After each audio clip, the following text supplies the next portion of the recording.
Hello, hello, hello! What's up this morning, everyone? Welcome. Fine Tuesday to ya all. Good to see ya.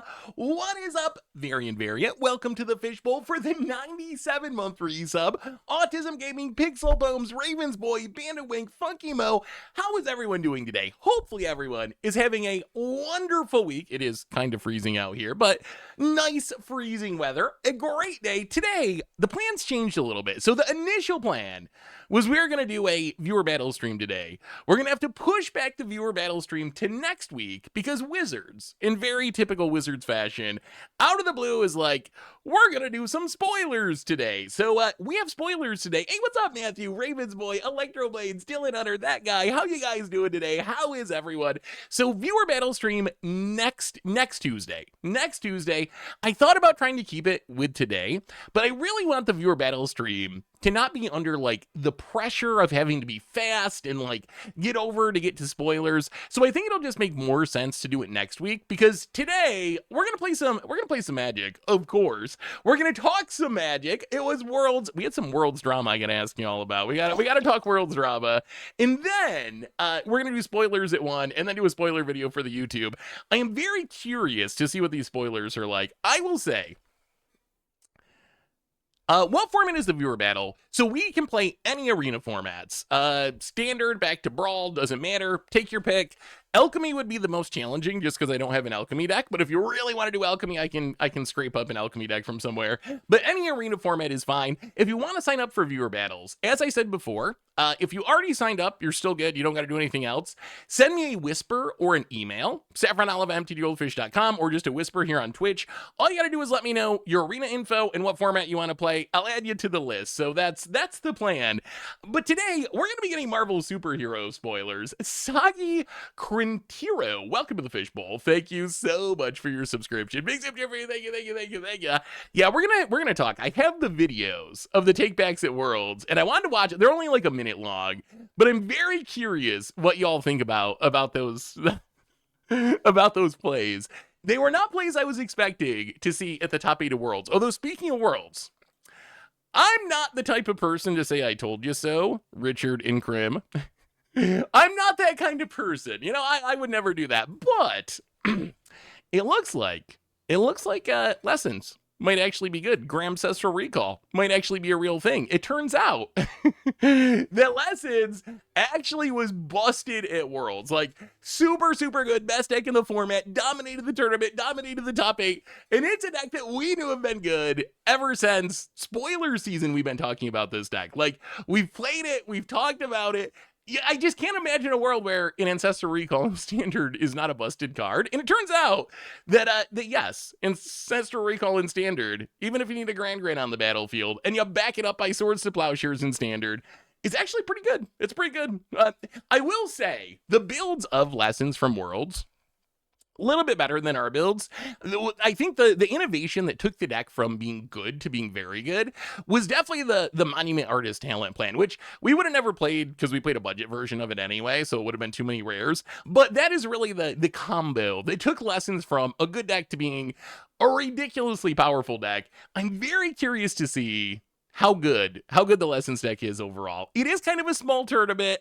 It did seem to catch people by surprise. It seems like the field was very prepared for Badger Mole Cub decks, and not as prepared for Grand of all things, but but yes, Lessons, not bad. Add it to the end of the Hit or Miss podcast. Yes, that is true. I'm gonna have to sneak that one in there. So hopefully everyone's doing well today. Play against users, yeah. So next stream, it was gonna be this stream, but because of spoilers, we're gonna put you back a week. If you want to sign up, super easy. All you got to do, give me your arena info with the hashtag. If you don't know where to get it, you can go to your profile. If you go to your profile, it'll give you your username with the hashtag. Send me that. And also let me know what format you want to play. You want to play Standard? You want to play Brawl? You want to play Timeless? I don't care. I'll play any of them. That's all you got to do to get on the list for viewer battles next Tuesday. Hey, what's up, Lucid? How are you? Good to see you. After playing against Lessons, I've decided that if your opponent has a Grand Artist Talent Monument and 3 Lessons in the graveyard, you can just scoop because they already won. Yeah, it does kind of feel that way. We didn't really see much else at Worlds. Like, the Sultai Reanimator looked good, but watching the tournament, and I watched a lot of it over the weekend, it was a lot of Is It decks. Yeah, you got some teamers sneaking in there. Yes, people tried Bant Airbending. Boy, that deck did bad. There's actually data that, shout out to Optimus Tom TV, who does all this data and posts it. But if you look at the actual win rates of these decks, Badger Mole Cub was bad. And I don't just mean like bad. Badger Mole Cub was really bad. Like, the Bant Airbending deck, which I also thought had potential to be very good. So, yes, I was right on Lessons. Apparently not as right about the Airbending deck so far. 34% non-mirror match win rate, which is horrible. Otters. I do not understand the obsession with pros in the Otter deck. Some pros love that deck. I feel like that deck was good for like one tournament a year ago, and then people still just play it every single big tournament. Otters, better than Bant Airbending, but still. 44% win rate. The big winners here, definitely the Monument Lesson deck, 64% win rate, which is wild. That is so good. Although if you play Lessons without Monument, it gets much worse, down to 45% win rate. Other than that, like Reanimator was well positioned. Mono Red in a very small sample size was good. Hey, Bearby, what are you doing, bud? Bearby, come here. Come here, buddy. Say hi. Can you sit? Can you sit? Yeah, can you say hi to the people? Hang on. Stay there. Let's see. Let's do this. Ready? Ready? Let's do it like this. There you are. How are you? What did you get on your face, bud? What did you get on your face? You have the dirtiest face. You need a shower. We're going to have to give you a bath, buddy. We're going to have to give you a bath. Can you say hi to everybody? Can you give them a bark? Bark. Can you give them a bark, bud? You can do it. You can do it, bud. Yeah, you're going to lick the hand? Okay. Yeah, there's our bear for the morning. He's chilling. He's chilling behind the green screen. I don't know what he did. He has this like, I don't know. He laid in something. I don't know what he laid on, but he's got like this gunk on the side of his face. And whenever I try to wash it off, he lets me wash it a little bit, and then he just tries to eat it. So he laid in something tasty. He's laid in something tasty, and doesn't want me to wash it off because he wants to be able to eat it instead of be clean. But he does only bark when he's worried about the matchup. So anyway, that's Worlds. What I really want to ask you about before we get to the game. So the plan for the stream today, we're gonna talk a little bit about Worlds. It's not dry drool. It's like something sweet-ish. Like I don't know what I cannot figure out for the life of me what he laid in, but it's yeah. It's not dry drool. It's something more than that, because he drools all the time and it's never done this before. So the plan for the stream today, we're going to talk a little bit about Worlds. We're going to play a cool deck from Worlds that I'm excited to try. So in this world of Is It Dominance, where everything's Is It, everything's Teamer, a little bit of Sultai Reanimator, there was this one deck from Ben Stark of all people, who I think of as a limited player, that somehow crushed it at Worlds and went 6-2 in the constructed rounds. And this looks like, I don't even know. It looks like a deck that you would just run into on the ladder, like someone likes Golgari cards and kind of threw them all together in a deck list. And we're like, yeah, I'll play a bunch of them. There's like 0 3-drops in the deck. You just jump the curve from 2 all the way up to 4. You're playing a Igra for some reason that I don't understand why we're playing that card, but we got a Terminus to the return. But I'm excited to try. I have not played this deck yet. I'm excited to try it though, because it is interesting and potentially exciting that maybe there's a non-Is It deck that's actually going to be good in Standard. Hey Seth, are you planning on any charity stream during Christmas? I think it might be nice. Ooh, maybe. So definitely would like to do it is Memer Dream Worlds edition.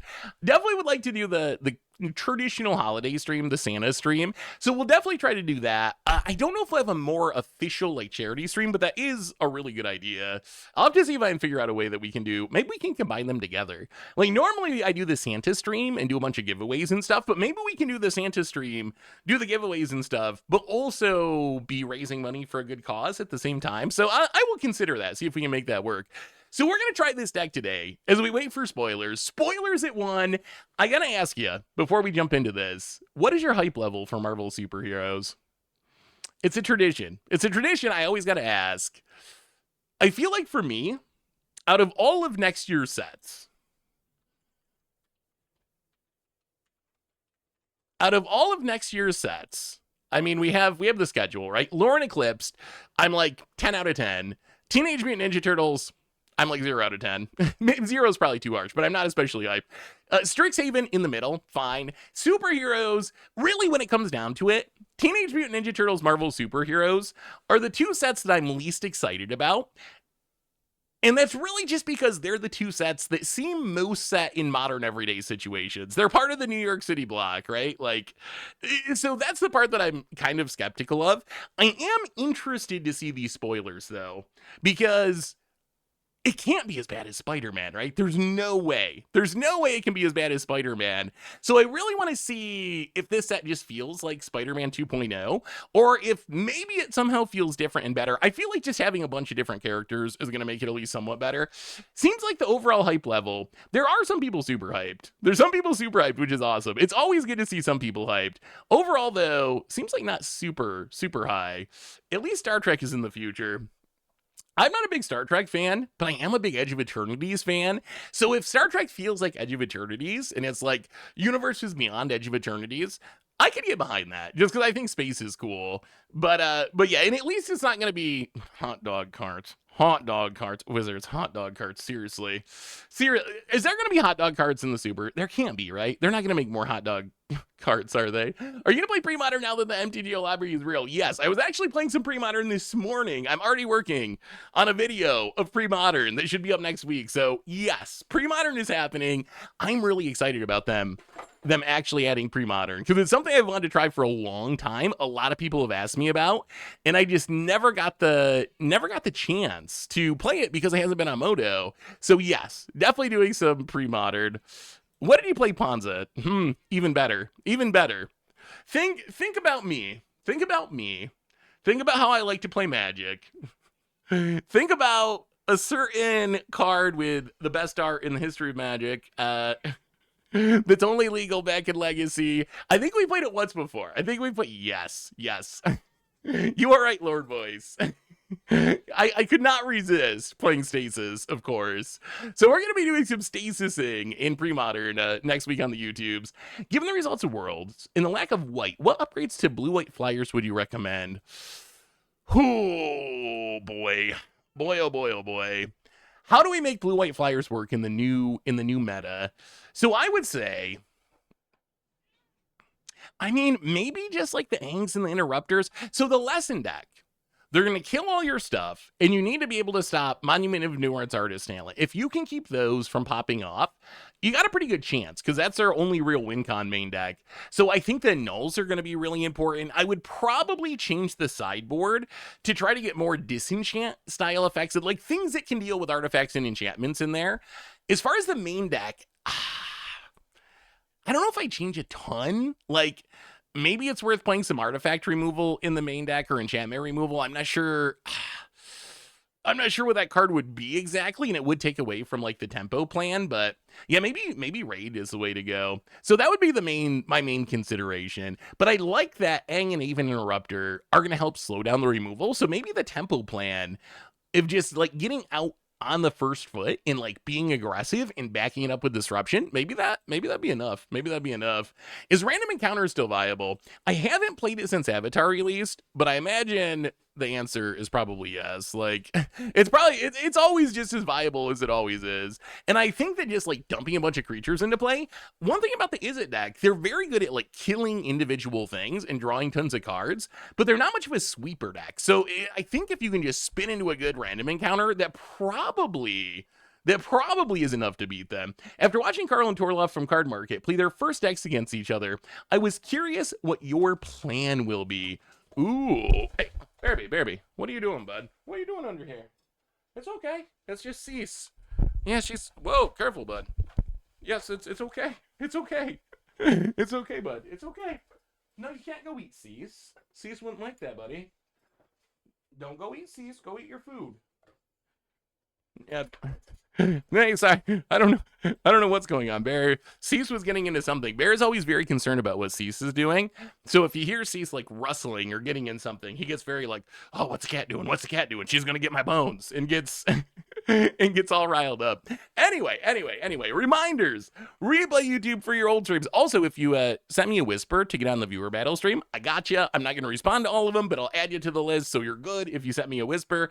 But replay YouTube for the old streams. Normal YouTube can have some spoiler videos later today. Got some fun videos coming up. Cease she's out of arm's reach, but once she comes closer, I will snag her.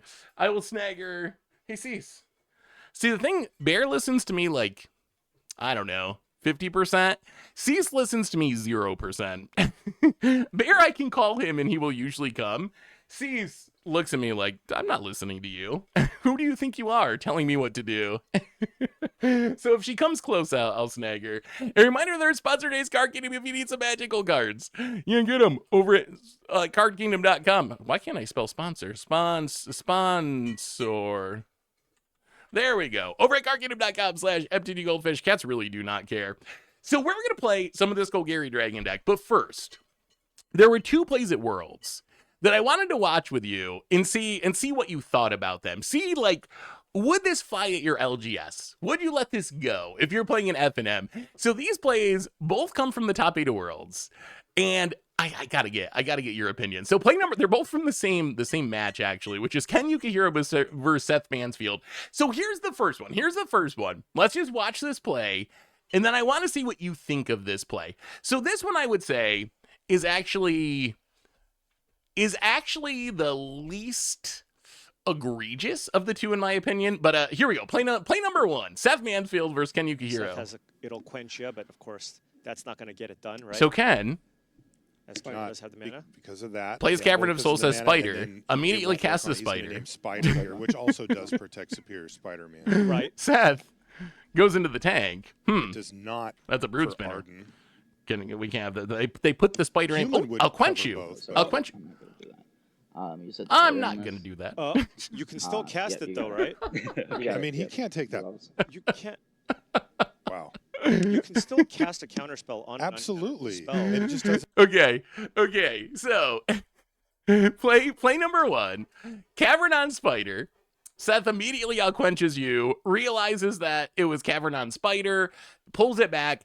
I actually think that this play, I think that the people focusing on this play and making a big deal about it are actually doing a disservice to the entire conversation. Because I actually think this is how that play should go.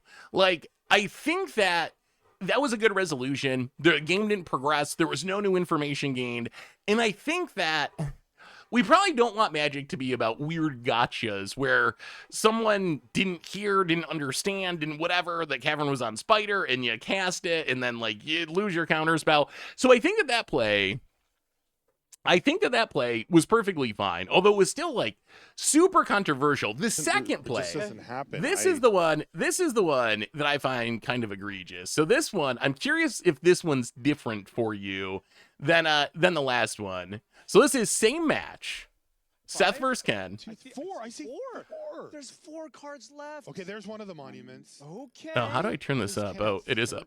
13? So Seth plays Monument, but Seth only has 4 cards left in his library. He needs to deal 13 damage before he mills out. Seth is like, what is all going right, on here? I'm going to cast a... Storm Chaser's talent. You hear him say, Boomerang the Monument. Ken says yes. He wants to bounce his Monument of Endurance, and then he can reset the Monument, cast more spells to trigger the Artist Talents, to get more drain out of the Monument. Don't rummage off the Artist Talent, of course. But then Seth, he starts to think, after he clearly casts his spell, he starts to think, wait a minute, I only got 4 cards in my deck. Boomerang Basics isn't a May. I'm going to have to draw a card. Wait a minute. I don't. I already cast it. And then you hear him say to the judge, can I take this back? I already cast it almost 30 seconds later. And then Ken, Come on now. I'm not sure about Ken's response there. You can't take this back. Come on now. At one point, I don't. I'm not sure about Ken's response. He kind of like, yeah, I'm not sure what he was saying. If he was saying, yes, you can take that back, it kind of seemed like it. But then it also seems like Ken is looking to the judge, like, is this actually okay? But anyway, they decide that it's fine. They let him take back the spell, and then he proceeds to find another line to win the game. I feel like that one, can it be agreed between both players? I think that's a fair question. Is it not okay? So the rules currently are, they are supposed to make your decisions before you play your spells. In general, takebacks are not allowed. However, takebacks can be allowed if no new information was gained, and the judge decides that no new information was gained. They can't let you take stuff back. My feeling is this. My feeling is, if this was an FNM, fine. If your opponent lets you take it back, perfectly fine. Even if it was like a GP, a Spotlight Series event or something, if your opponent's cool with it, I'd be fine with it. I feel like it's just like a bad thing for the game when it's happening at the top 8 of Worlds. Because I think you watch Worlds with the expectation of this being like the best players in the entire world. And there were many of the best players in the world playing in that tournament for sure, and even in the top 8 of the tournament. But I just feel like in the top 8 of Worlds, this event where you have thousands of people watching for the best of the best Magic, I don't think you want people taking back their plays on that stage. And I don't know how you write the rule to like take that into account, because you also don't want, you know what made this rule actually? I don't know how many of you have been around for 8 years maybe and watch Pro Tour. I want to say Amonkhet. It was something in that season at least. But I don't know if you remember the infamous Hazaret play where I had the like top 8 of a Pro Tour, I believe, or winning in for top 8, one of those, like a very high leverage match at the Pro Tour. The player had a Hazaret. You need one card in hand to be able to attack. Got excited because he top decked the right card. Didn't play like the land out of his hand or whatever, so there was one card in hand. Went to combat and then couldn't attack, and there was no taking backs, and lost the match. There was 100% in the bag because of that. So they changed the rule after that because of the Yamwing Shun match. And now this is the new rule that came out of it. Marvel spoilers at 1 Eastern time, so about an hour and 40 minutes from now. So after that play, they changed the rule because it used to be no takebacks allowed. So they changed the rule after that play, which I think was wise. But I feel like maybe it went too far because it just looks so bad. Like if I was watching like, I don't know, my little brother's high school basketball team and something weird happened, I'd be like, okay, that's fine. But if I'm watching the NBA finals and something happens, there's a different standard there, right? There's kind of a different standard. So for me, I think there might have been information gained. However, it can't be abused as they still might have a counter spell that wasn't going to counter the spell. So I don't think that much information was gained. Maybe you can make a countdown for the spoiler stream. Ooh, that is actually a really good idea. How bad am I? Let's see how good I am at this. Oh, actually, I don't know if I'm going to be able to do it live. Okay, I will. That's a good idea next time. Next time, I will try to actually do that. But I don't think I can do it. I don't think I can do it during the middle of the stream very well. It's going to take me too long. Honestly, so my concern would be with that play being legal. And actually, let's play some Magic as we talk about this. Wow, gift subs for Taze. We have Mickey's Grom. Welcome to the Fishbowl for the 6th month. And then Magic Harry handing out some gift subs to Ketic Radio, Tuck One Cool, This Planeswalker, Disturb, Encephalus. Welcome y'all to the Fishbowl. Thank you so much for your subscription. Big super cheer for you. Thank you. So let's play this Dragon deck. Let's play this Dragon deck as we talk about the world stuff. So my concern is if that play is legal, it seems like it could be abusable. Like what I would worry about is if the takebacks like that are allowed. It seems to me like it'd be possible. And Seth was not doing. I have no doubt in my mind that Seth was just like playing fine, wasn't doing anything sketchy. But if someone did want to be sketchy, it seems like you could like play a bad spell to do like an interaction check to see if your opponent responds to it, see if they have a counter, see if they have a removal spell, and then if your opponent doesn't respond, be like, oh, I'm going to take that back and then play my good spell that I actually want to resolve. So it seems like there's ways that it could be abused. So that would be my concern. I don't think that Seth was doing. I think Seth was just like early in the morning and playing kind of sloppy. But I think someone less ethical could potentially take advantage of those of that rule. So right now we're playing Golgari Dragons.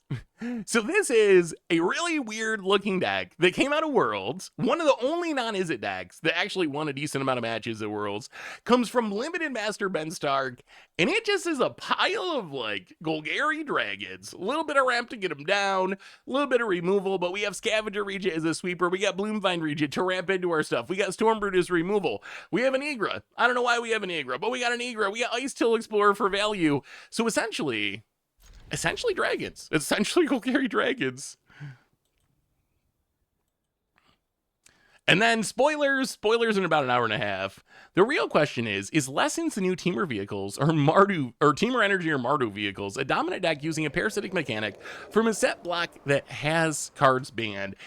My concern, we'll have to wait and see. We'll have to wait and see. I'm still not sure.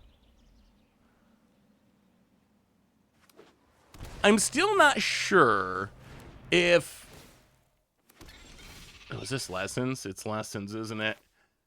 Let's just play Restless Cottage. Pass the turn. We can ramp next turn into Igra. Get the Tiger down for some reason. Opponent, Spire Bluff, Canal, and... Boomerang basics. All right, so I guess we're doing this for a bit. Sure. Storm Chaser's talent. Well, I mean, we have a dragon. Let's just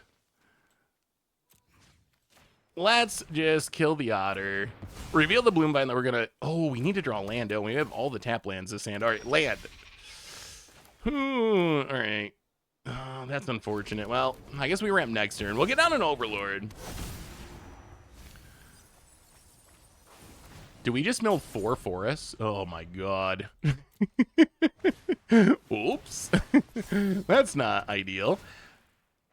I want to see Freestyle Chess and Stream both live. Now I have 2 screens and I get confused about 2 things. Wait, what is Freestyle Chess? That sounds interesting to me. Man, I wish we hadn't milled so many forests. We kind of wanted those in our deck still. Well, play the tap land, pass the turn. What is Freestyle Chess?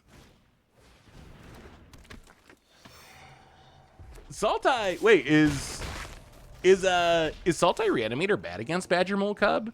I feel like Sultai Reanimator should be relatively good against Badger Mole Cub. I'm not really sure about the point of the Ice Tail Explorer in this deck. It doesn't seem like we have a ton of, like, specific synergies for it. Opponent's got 2 cards in hand. What are we playing? I guess we just... Yeah, let's just run out the Bloom Vine. Gain a bit of life, get a big flying blocker. Yeah, Appa looks... And if you click on Appa, check this out. He eats a cabbage. I've started telling Bear yip yip when I want to go somewhere. He hasn't got it yet. He just looks at me like, what? I'm not excited for any of the UB sets this year. I really don't like them, especially because I have a deck that I've shown before, my Planeswalker only deck, that there isn't any Planeswalker newbie sets, and the upside is there isn't much new Planeswalker removal. That is true. If you're a Planeswalker lover, then UB sets are not going to do much for you. I think we just play Ice Still here. Let's get down Ice Still. We can play a forest from the graveyard. Mill a card. Play a forest from the graveyard. Ooh, milling the Necropsy. Do we start attacking? Ah, it's so risky. I think we wait. We're going to pass. Frostclef Siege is a really, really scary card. This just means, like, Quantum Riddler comes down for 2 mana and smacks you for so much damage. Opponent, Roaring Furnace. Not a great Roaring Furnace, though. Opponent doesn't have enough cards in hand for it to be that good. How do you think Dimir can deal with Lessons? I've been splashing white for Rip, Disenchant, Voice of Victory, wondering if there's a way to make it strictly Dimir. I wonder if Dimir might be okay just with more graveyard hate. Like, I feel like Kaido should be relatively good against them, right? Wow, opponent. Going deep to get rid of the Ice Still. Torch the tower. Sure. Opponent gets in with everything. Well, we are going to do a little blocking. Actually, you know what? Let's just kill this Duelist. Get rid of the Duelist. Take 8. Down to 11. All right. Sometimes you draw what your opponent kills. Another Ice Still. Forest. Oh, Mill a Bitter Triumph. Fabled Passage. Mill a Shared Roots. All right, let's play the Tiger, get down Igra, and yeah, I mean, this is a little risky, but we're gonna go aggro. As long as they don't draw a Quantum Riddler, I feel like we're kind of okay. The only problem with Leyline, I think Leyline's actually super weak right now because it lines up so poorly with Boomerang basics. Like, you put it into, like, the power lane line is being free. If you have to cast it for 4 mana, it's pretty bad. And I feel like if you're trying to hate on Izzet, they're always going to have 4 copies of Boomerang Basics at a minimum. Maybe some Into the Flood Maws on top of it in the sideboard. So I feel like it's just not the best graveyard hate for that matchup in specific, because it's just too easy for the opponent to bounce.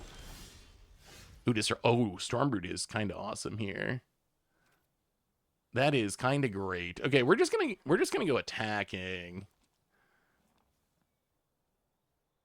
We're just gonna go attacking, force our opponent to block, and then we can use the Stormbrood. Wow. Okay, maybe this deck's good. Get a Scavenger. Oh, this is insane. This is so good. Wait, maybe this deck, maybe this dragon deck is actually good. Because now we can Stormbrood, kill the Frostcliff Siege, and then we can Scavenger Egypt. Yeah, I think Soul Guide Lantern is the way to go. I think Soul Guide is probably the best option for Dimir. It's funny, it also has made Ghost Vacuum a lot worse. Like, I have tried Ghost Vacuum. Yeah, we're just gonna get rid of the haste here. I don't even think we bother killing this otter without haste, and then we can just Esper Origins. I guess we keep another Scavenger Regent, because why not? And, yeah, draw the Regent, and play a land. And this felt not just good, but, like, really good. We were kind of just dominating at the moment. Yeah, past the third, and we got a bunch of creature lands left over.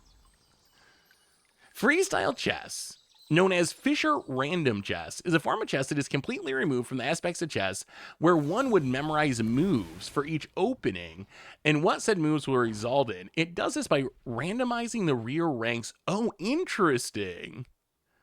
Interesting. I didn't even know that was a thing. I don't know why. Yeah, I don't understand. I don't understand. If Untap's not working, I do not understand why it's not working. If it isn't, like, I've restarted it, I've reinstalled it. Like, I know it's working in the sense that it tracks my matches, but I'm not sure. I don't know if it was just like a setting wrong, but I'm not sure why opponents. I'm not sure why it's not doing what it's supposed to do. If you see something on here I should like click that will make it better, let me know. But it's like, if I click this, it'll show the deck there. I don't know. I can't find like a setting or something that I'm supposed to click to make it do what it wants to do.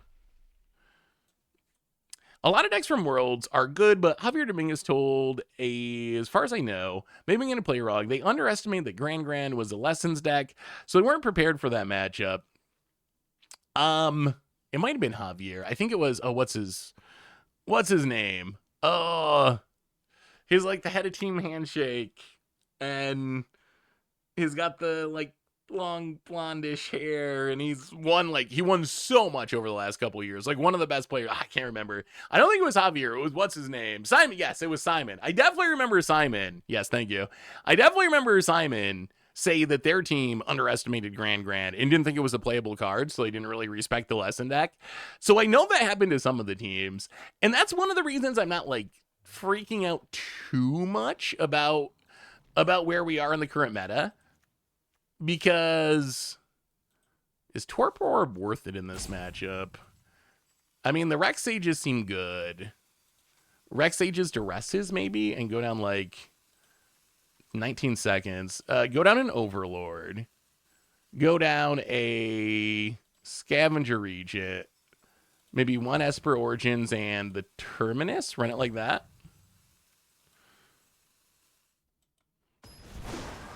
I'd like your opinion on my attempt to make a standard shrine deck using Black-White Shell to work towards 4 men of shrines at the top end. Ooh, let me take a look, Joe. Okay. So we have some 5-color shrine action. I will tell you, Joe, there is actually a shrine deck coming up very soon on the YouTube that I've been messing around with. So this build's a little different than my build. My experience with shrines so far has been that shrines are actually very good.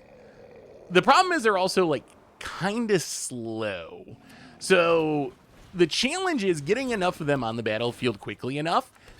I haven't really tried the full-on like control plan. I'm curious how this plan works. My plan was try to speed it up as much as possible to just get as many shrines on the battlefield as quickly as possible. This is kind of the other direction where you're trying to slow your opponent down as much as possible to buy you enough time to get the shrines down.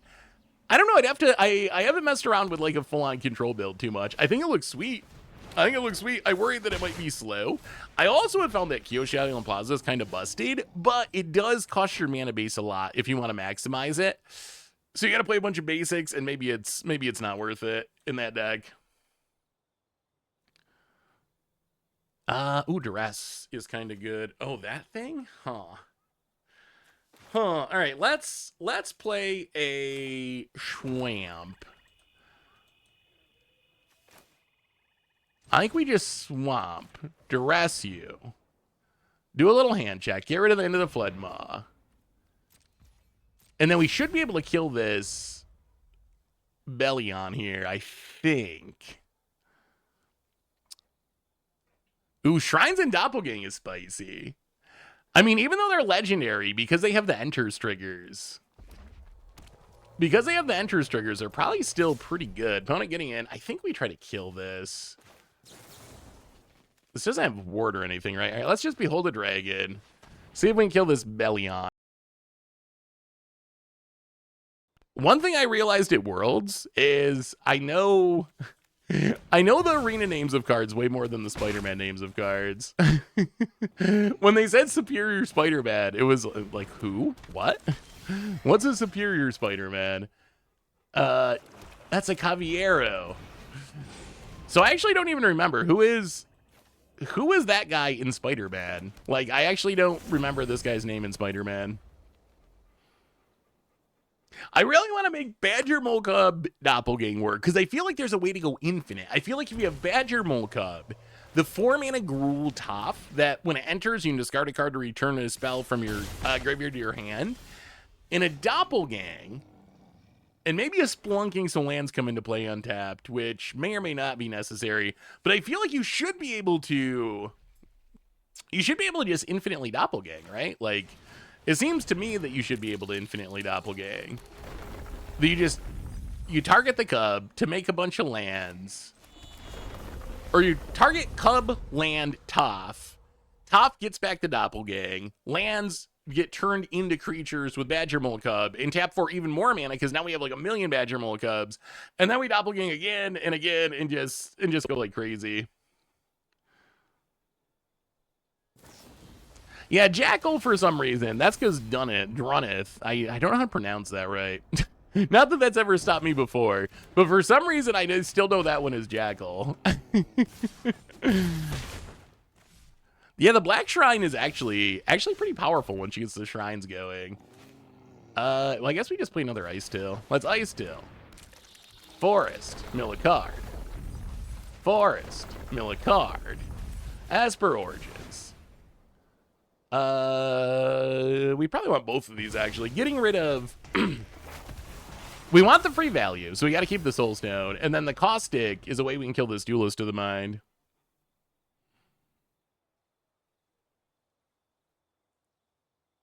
Should find a way to throw Panharmonicon in the mix. What could be better than infinite Doppelgangs with a Panharmonicon? That is true. That is true. Hey, Seth, do you think Gavin stopped doing Q&A stream because his VV answer got clipped so much? Oh, I didn't realize that Gavin stopped doing Q&A streams. I mean, I don't know. Maybe. No, we're good, bud. We're good, Bearby. We're winning. We're in. Bear doesn't like the Isn't matchup. I hope not. I hope he didn't stop because of that. Yeah, I guess I don't know. I guess I didn't even realize he stopped doing Q&A streams. I think it's good that we get that communication from Wizards, but at the same time, I also don't think it's unfair for people to talk about it. That's tough. There's almost zero. Well, yeah, the only thing that makes me think that it must not be something that they care about too much is Mark Rosewater's social media, where Mark answers so many questions, and I just can't imagine that Gavin's clip, which he didn't even say anything bad. He just said, basically, we wanted to make Vivi an exciting card, so we did a bunch of design changes to it and decided to take some risks with it, is the kind of TLDR. But I feel like that being brought up or clipped or whatever is way less bad than some of the stuff Morrow goes through. And just like, you'll see a whole post that go back like decades of Mark Rosewater, what he said about how there wouldn't be Universes Beyond in 2010, and then 2013, how we only do Magic IPs. So if that's not a deal breaker, it's hard for me to imagine that one Gavin clip was that big of a deal. But it's, yeah, I feel bad for Mark in a lot. I like Mark a lot, and I love Gavin. I love both of those guys. I feel a little bad for Mark. I almost wonder why he thinks it's worth it. And he just must love doing it, which I think it's good that we get the information that we wouldn't otherwise get. Yeah. It also makes sense that Gavin just has a lot going on. With tickets going for sale sometime in January, Seth, are you planning on going to Gen Con this year? Ooh. When is Gen Con this year? I know we're doing Vegas. We're doing Vegas. The Goldfish Crew is doing Vegas this year, so we'll be there. I think I'm going to try to do, and this is still way in the future, but I really want to try to go to Eternal Weekend. I've never went to Eternal Weekend, and it's not that far from me because it's in Pennsylvania, so I could actually drive. It's a long drive, but drivable to go to Eternal Weekend. So I kind of want to try to do Eternal Weekend next year. Gen Con, maybe. I feel like Gen Con's one of those things that I probably need to do eventually, because I've never done Gen Con, and it's such like an iconic part of the culture.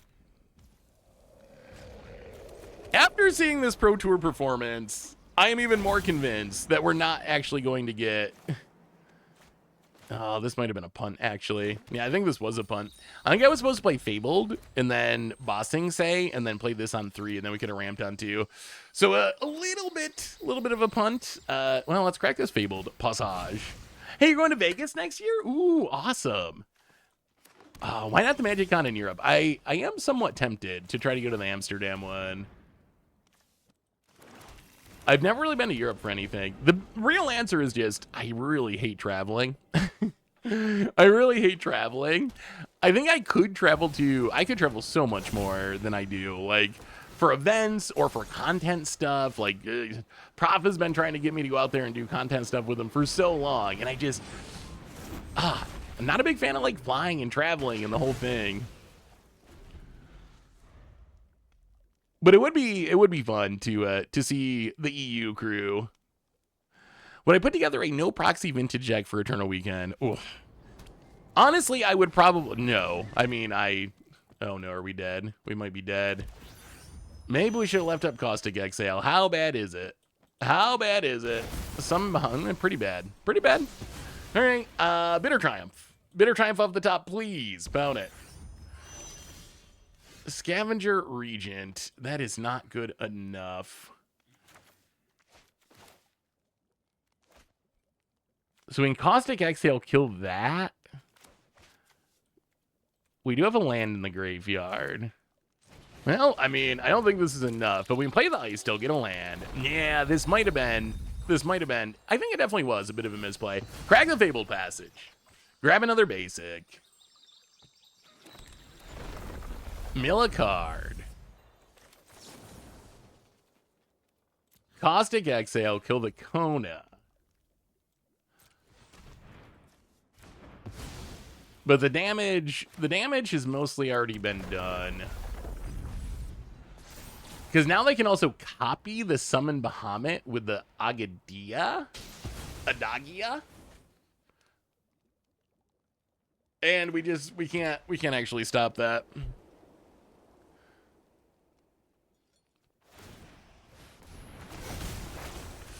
Ah, I know. Ben reached out to me about that too.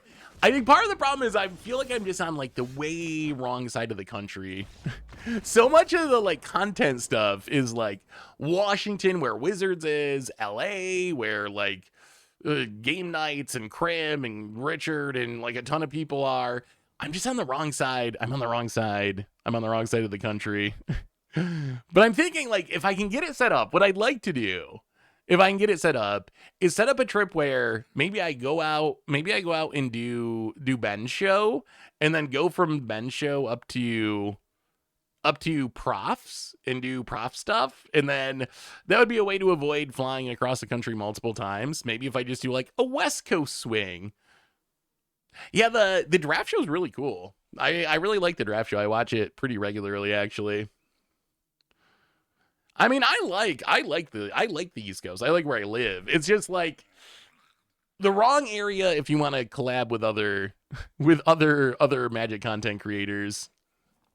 Yeah, upstate New York, it's got some benefits, like being ridiculously cheap. Whenever I hear like Krim and Richard talk about how much it costs to live in California, I'm like, dude, the mortgage I'm paying is like a third of what your rent is for a 1-bedroom apartment, and I have like a house with 2 acres of property and like no one to bother me.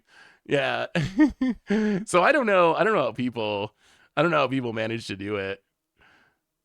It is, yeah, it was like 8 degrees out. It was like 8 degrees out this morning when I took Bear out. So yes, it gets cold and it gets snowy. And if you like doing things, if you like the outdoors, if you want to go like hiking and camping and stuff, pretty fine. Otherwise, if you want like local game stores or nightlife or things like that, it is few and far between in upstate New York.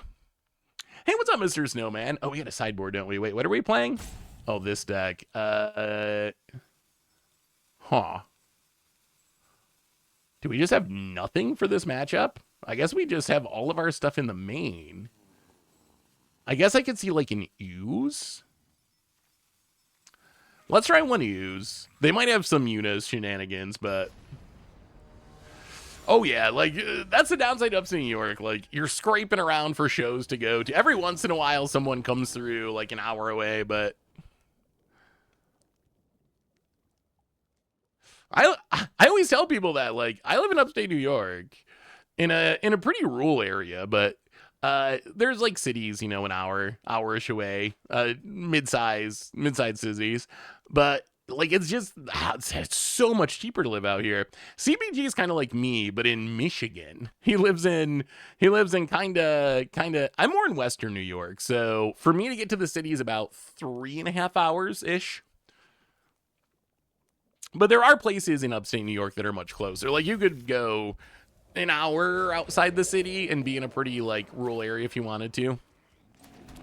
Yeah, I guess it's way closer to Buffalo, actually. Like, 2 hours from Buffalo.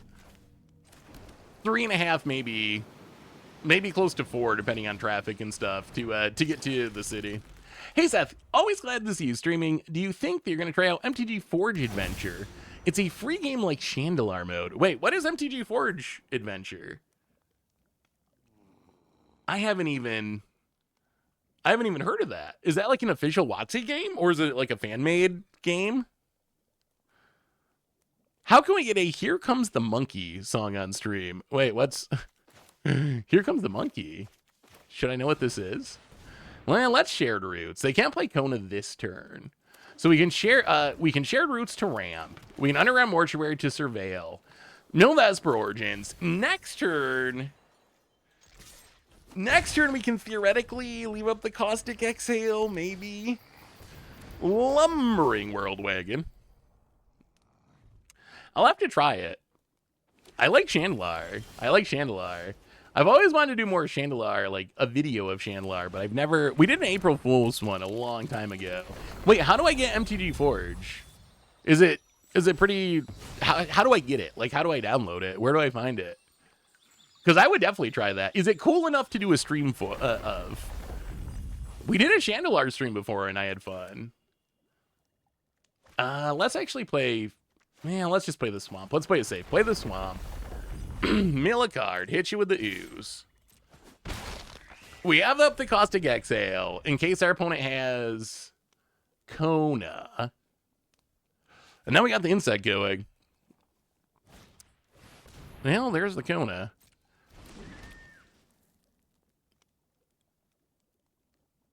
I will look into MTG Forge.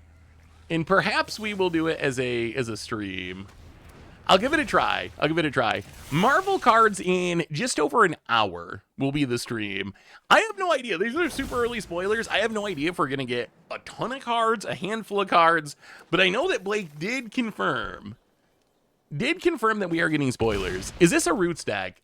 No, this is Golgari Dragons, actually. No Roots. It's like Golgari Dragon midrange with a Tiger for some reason. So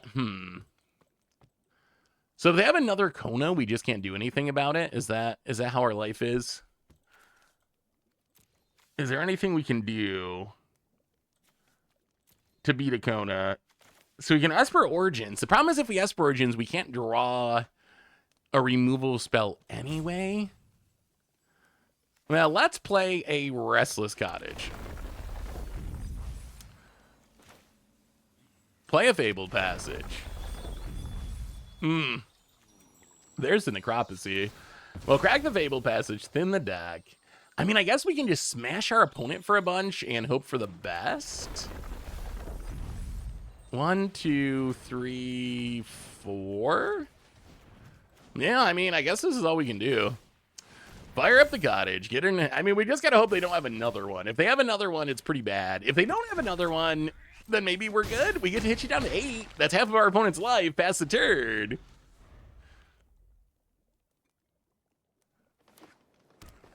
Rumor is it's a look at the commander decks for Marvel Soup. Oh, really? Huh. I don't know. I think usually, I guess I don't know what to expect from this one. I feel like usually when they do the early spoilers, well, opponent found another one. The Zaramea for another Kona. What do they have in hand? Can we beat it? Opponent taps the Kona. What do we put into play? Oh, come on. Not Bahamut, not Omniscience. They might not even be playing Omniscience. This might just be a fair Kona deck. Oh, summon Bahamut. Okay. Well, life is bad. Life is a little bit bad. And now they can turn on the Zaramea too. Opponent gonna kill the Ice still. Yep.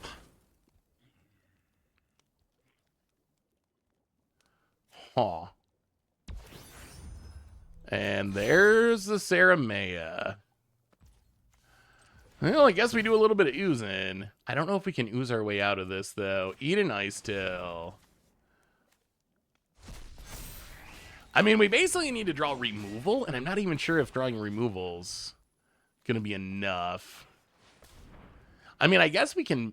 Wait, is this indestructible? Wait a minute. 1, 2, 3, 4... Oh, what do they revive? We're 1 mana short. Oh, if we had 1 more mana, we could Stormbrood, kill Zaramea. Ooze, win the game. But we have a tap land. I wonder if we misplayed at some point. Hey, morning, Lord. How are you? Good to see you. I hope it's more than just commander decks. If it's only commander spoilers, I'm going to be a little bit disappointed. Well, play the Stormbrood, blow up Zaramea. I mean, I guess it wouldn't matter anyway, because, yeah, I guess it's true. They have the Lumbering World Wagon, so I guess it wouldn't have been full lethal anyway. Well, play the Restless Cottage. Pass the turn. Yeah, the vehicle. Lumbering World Wagon. OP. Hey, Stone Rain! Hey, Seth, I have a question for you. Would you like a song I made about MTG Goldfish? I've been messing around with the AI program, and I've been thinking about making one for Goldfish. Since I pay for it to get the copyright, I thought I'd check with you first.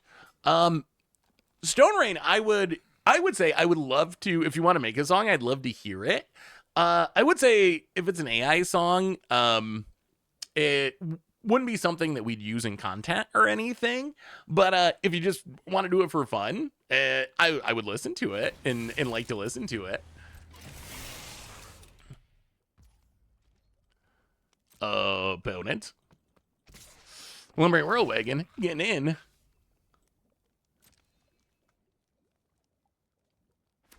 And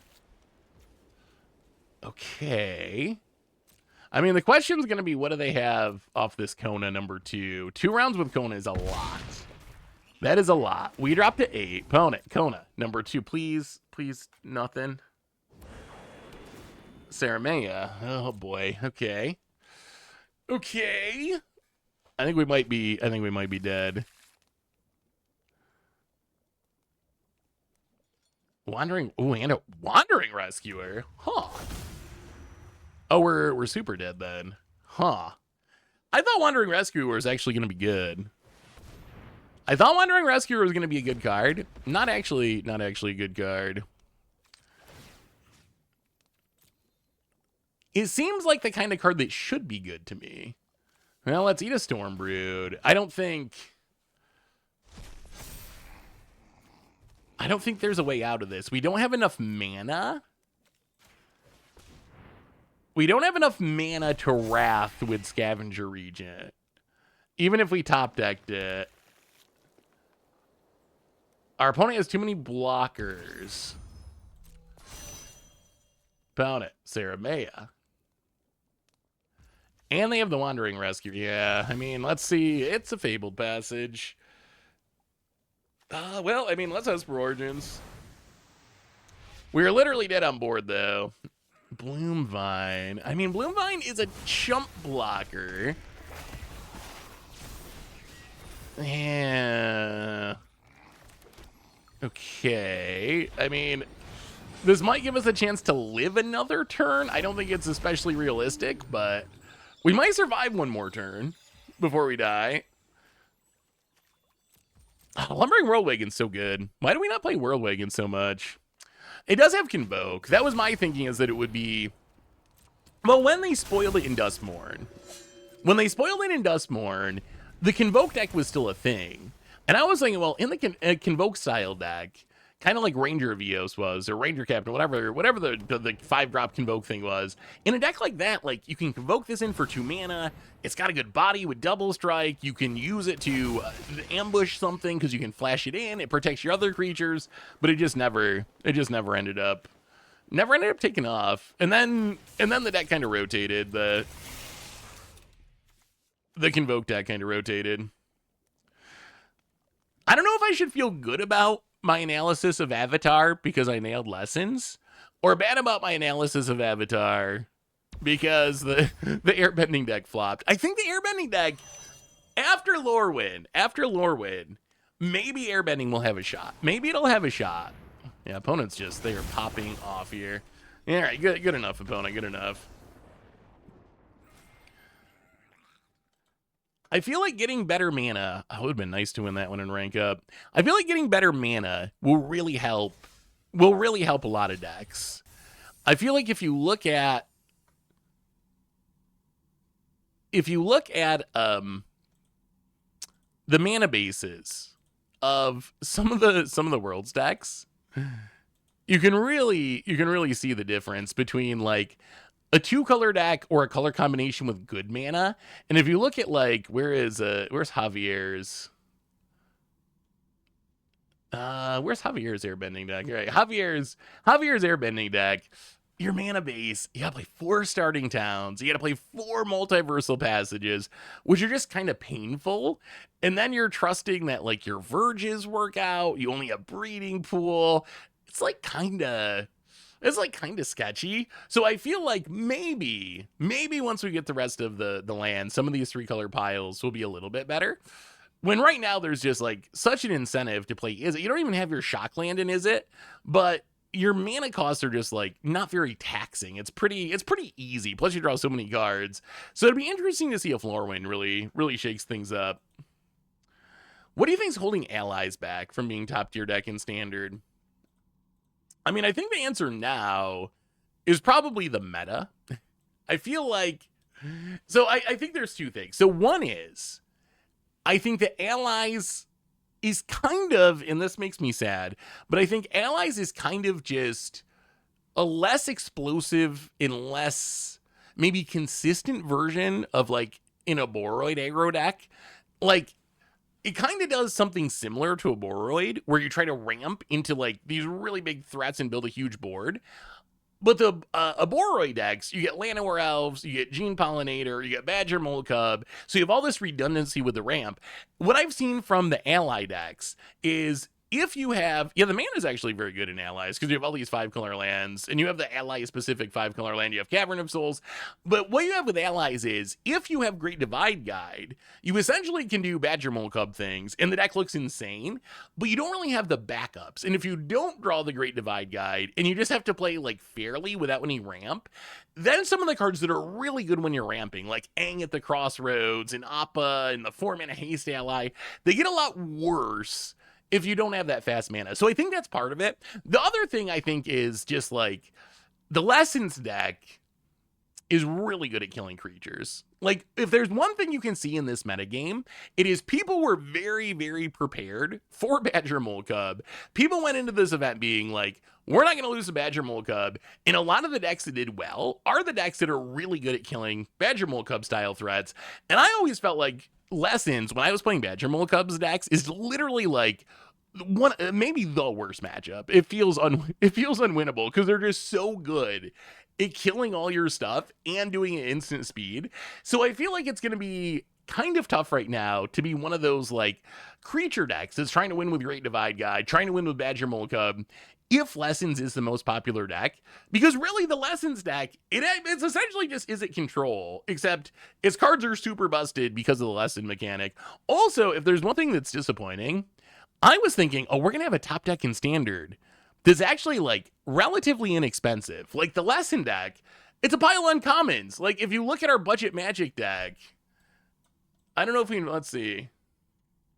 Like it's not exactly the same, but we're playing most of the same cards. Like you're playing Grand, Boomerang Basics, Firebending. These are all in-print random commons and uncommons. Like Accumulate Wisdom, I guess, is a few bucks now. Boomerang Basics is a few bucks now. But still, the whole deck is random commons and uncommons. But because of Worlds, the few rares that are in the deck got incredibly expensive. Monument to Endurance, $9 up to $25. Storm Chaser's Talent from around $3 or $4 or $5 up to $20-ish. Artist Talent from under $10, maybe $8 up to $32. So now all of a sudden this deck that is essentially just a bunch of in-print commons and uncommons is almost $600, which is kind of concerning. I mean, the good news is if you have these cards for some reason, it's a pretty good time to cash them out. Like if you want some money to buy some Lorwyn or whatever, trading in some Storm Chasers or some Artist Talents or some Monuments while they're at this super inflated price because of Worlds, probably not the worst idea. Do you think that with Evoke coming back in Lorwyn, there'll be a strong Reanimator deck that might be top tier? I mean, we already kind of have a top tier Reanimator deck in the Covenero or Superior Spider-Man Living End style deck.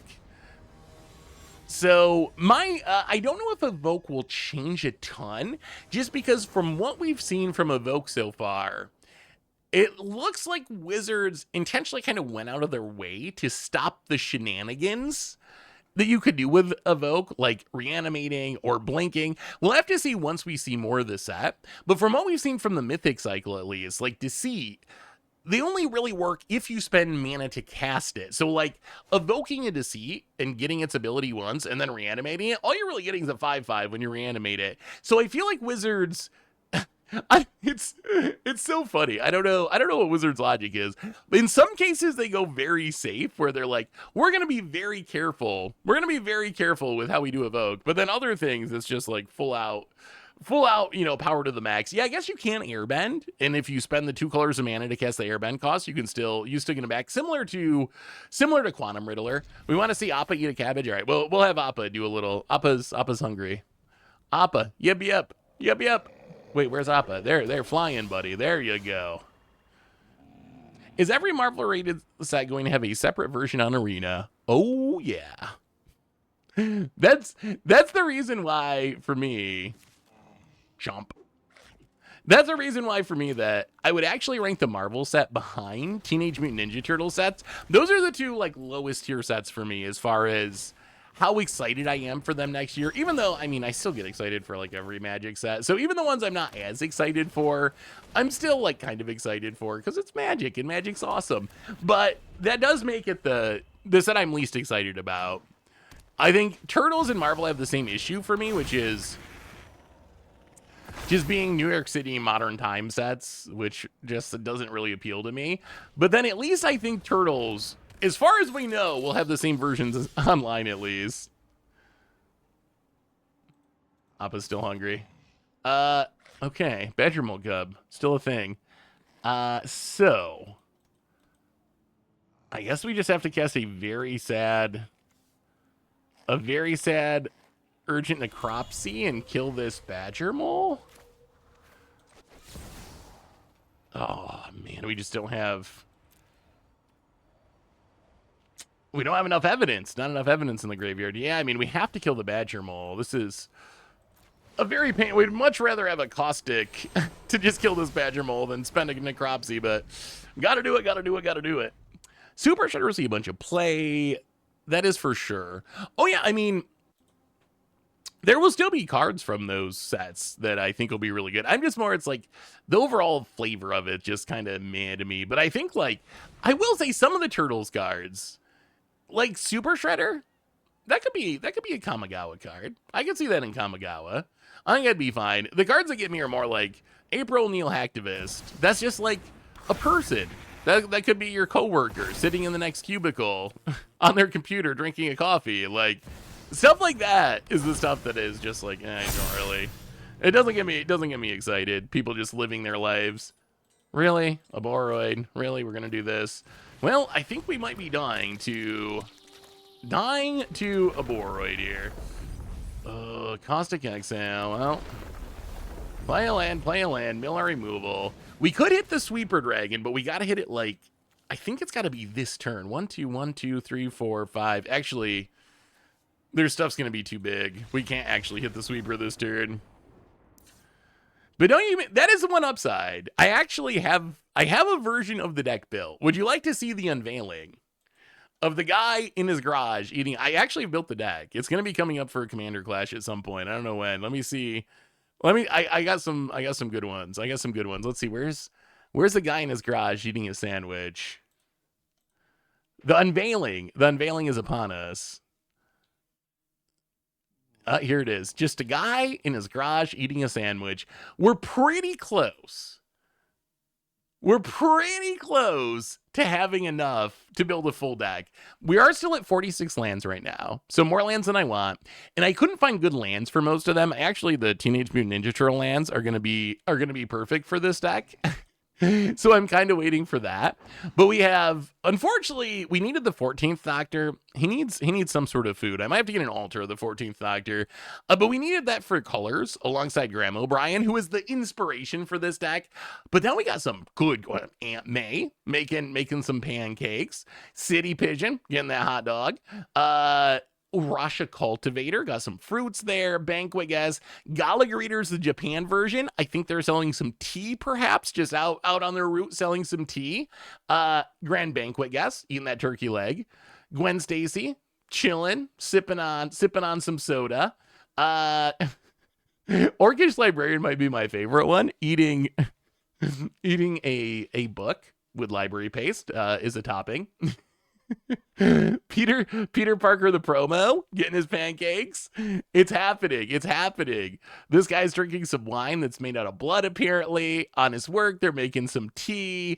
Cabretti Ascendancy, definitely not alcohol. It's not a drug. It's not alcohol. They're just it's just water.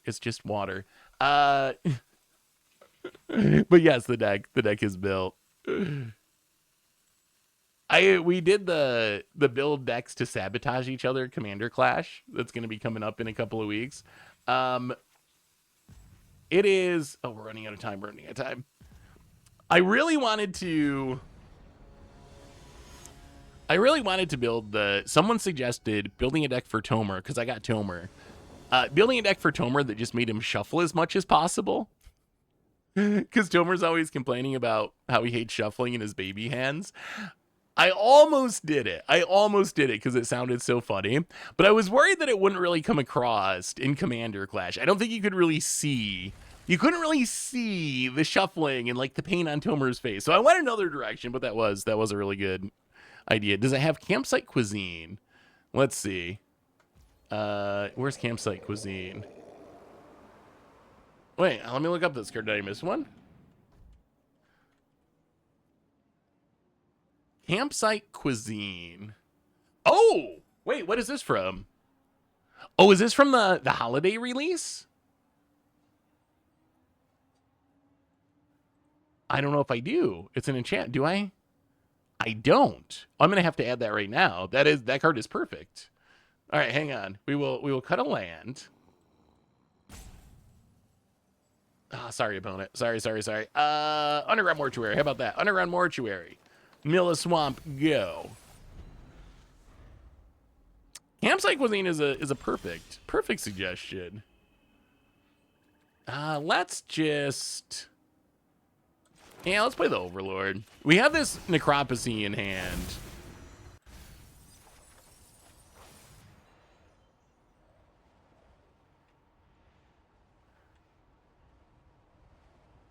I guess we take the Ice Till.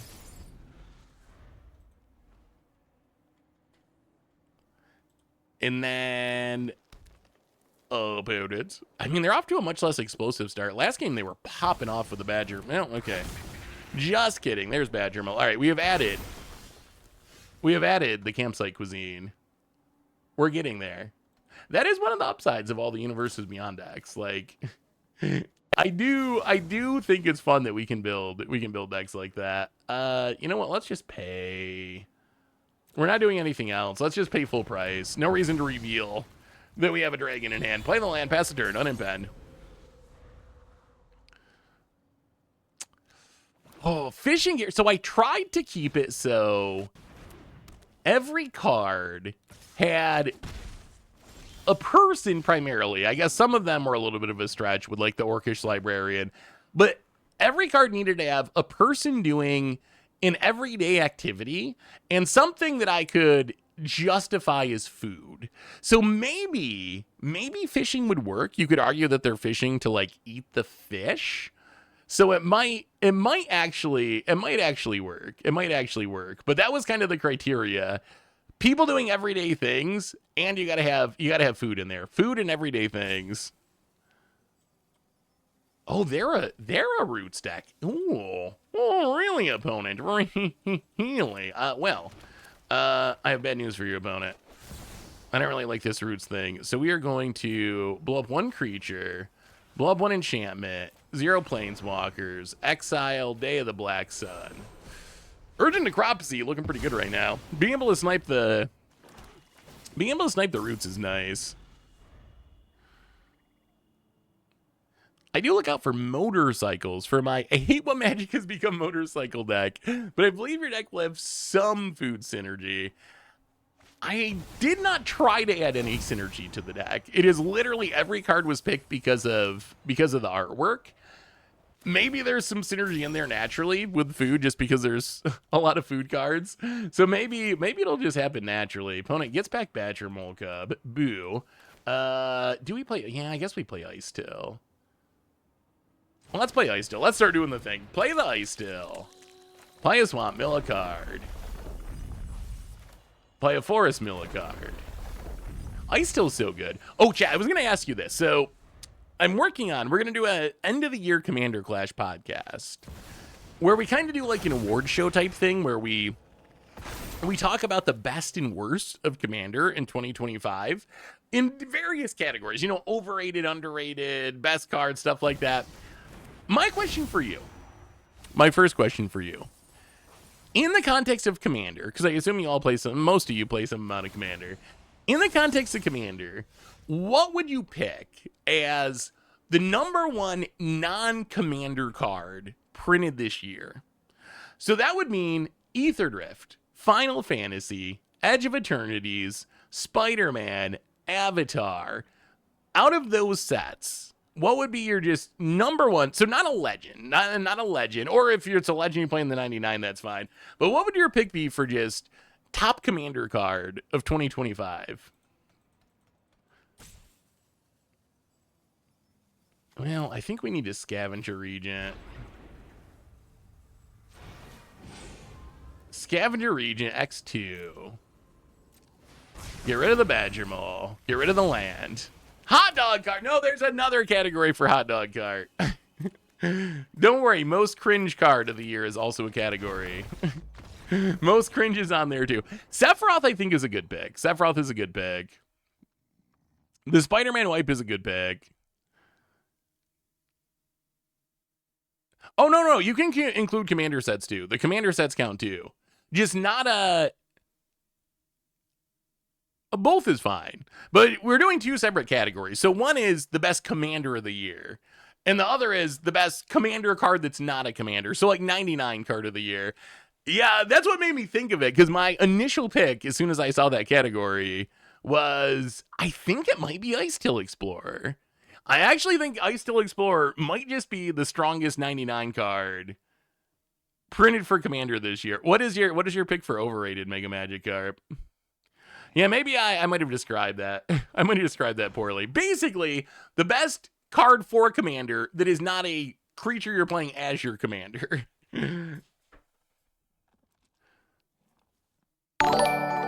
DCMTG, welcome to the Fishbowl. Thank you so much for your subscription. Big super, thank you. Oh, your pick. Oh, I'm curious what other people think about that. So there was. I actually built a Cabbage Man deck for a upcoming Commander Clash too. Gonna do some cabbaging. What about most overrated card of the year? Mega Magikarp said Soulstone, and I will say Soulstone was on my list. It was on my list of cards that I would consider to potentially be overrated. Not that I think Soulstone is bad, but if I remember the hype during spoiler season, where it was like, every deck's gonna have to play this card, why wouldn't you? It didn't really play out that way. Like, it is a fine card, maybe even a very good card, but I don't think it's like a broken card.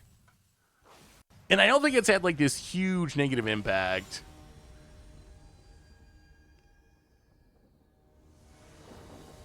Sephiroth, I think Sephiroth's actually really good. Sephiroth's really good. I don't think that can be overrated. I think Ether Spark is maybe in the running. I feel like Ether Spark is another one of those cards where I was a little concerned. Marvel will stream in about 40 minutes, roughly. It was one of those cards I was concerned was going to be like a one ring card where it's just like, you should always play this in every deck, no matter what. And it turns out that it's a good card in equipment decks, but it's not like some cross format staple. Ward Mechanics really good. I think that this year was a really, really good year for mechanics, because I feel like almost all the avatar mechanics I really like. Airbending's great. Oh, all right, tap, land, go. Airbending's great. Firebending's great. Earthbending's great. Waterbending I also like. So I feel like all the avatar mechanics are really good. I feel like Warp's really good. But then we had some sets.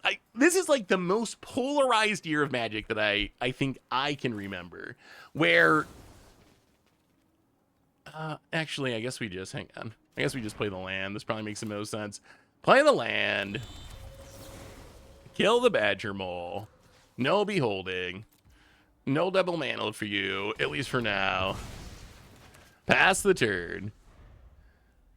I feel like this is, and I wonder if any of you feel this way, that this was like, Magic has become way more polarized, where I feel like in the past, Magic was kind of always in the middle. Like, yeah, some sets were better, some sets were worse, but it was relatively consistent where, ooh, that's rough. We really needed that Necropsy in case they have an Aboroid. Well, Bloomvine Regent, grab a couple forests. But I feel like Magic sets used to be like relatively a flat line of like solid, above average. But I feel like this year we have this like paradigm where we have some of literally my favorite sets ever made. Like Avatar is so good. Final Fantasy was so good. I really like Edge of Eternities too. Like we have some sets that are just like so good, S tier, amazing sets.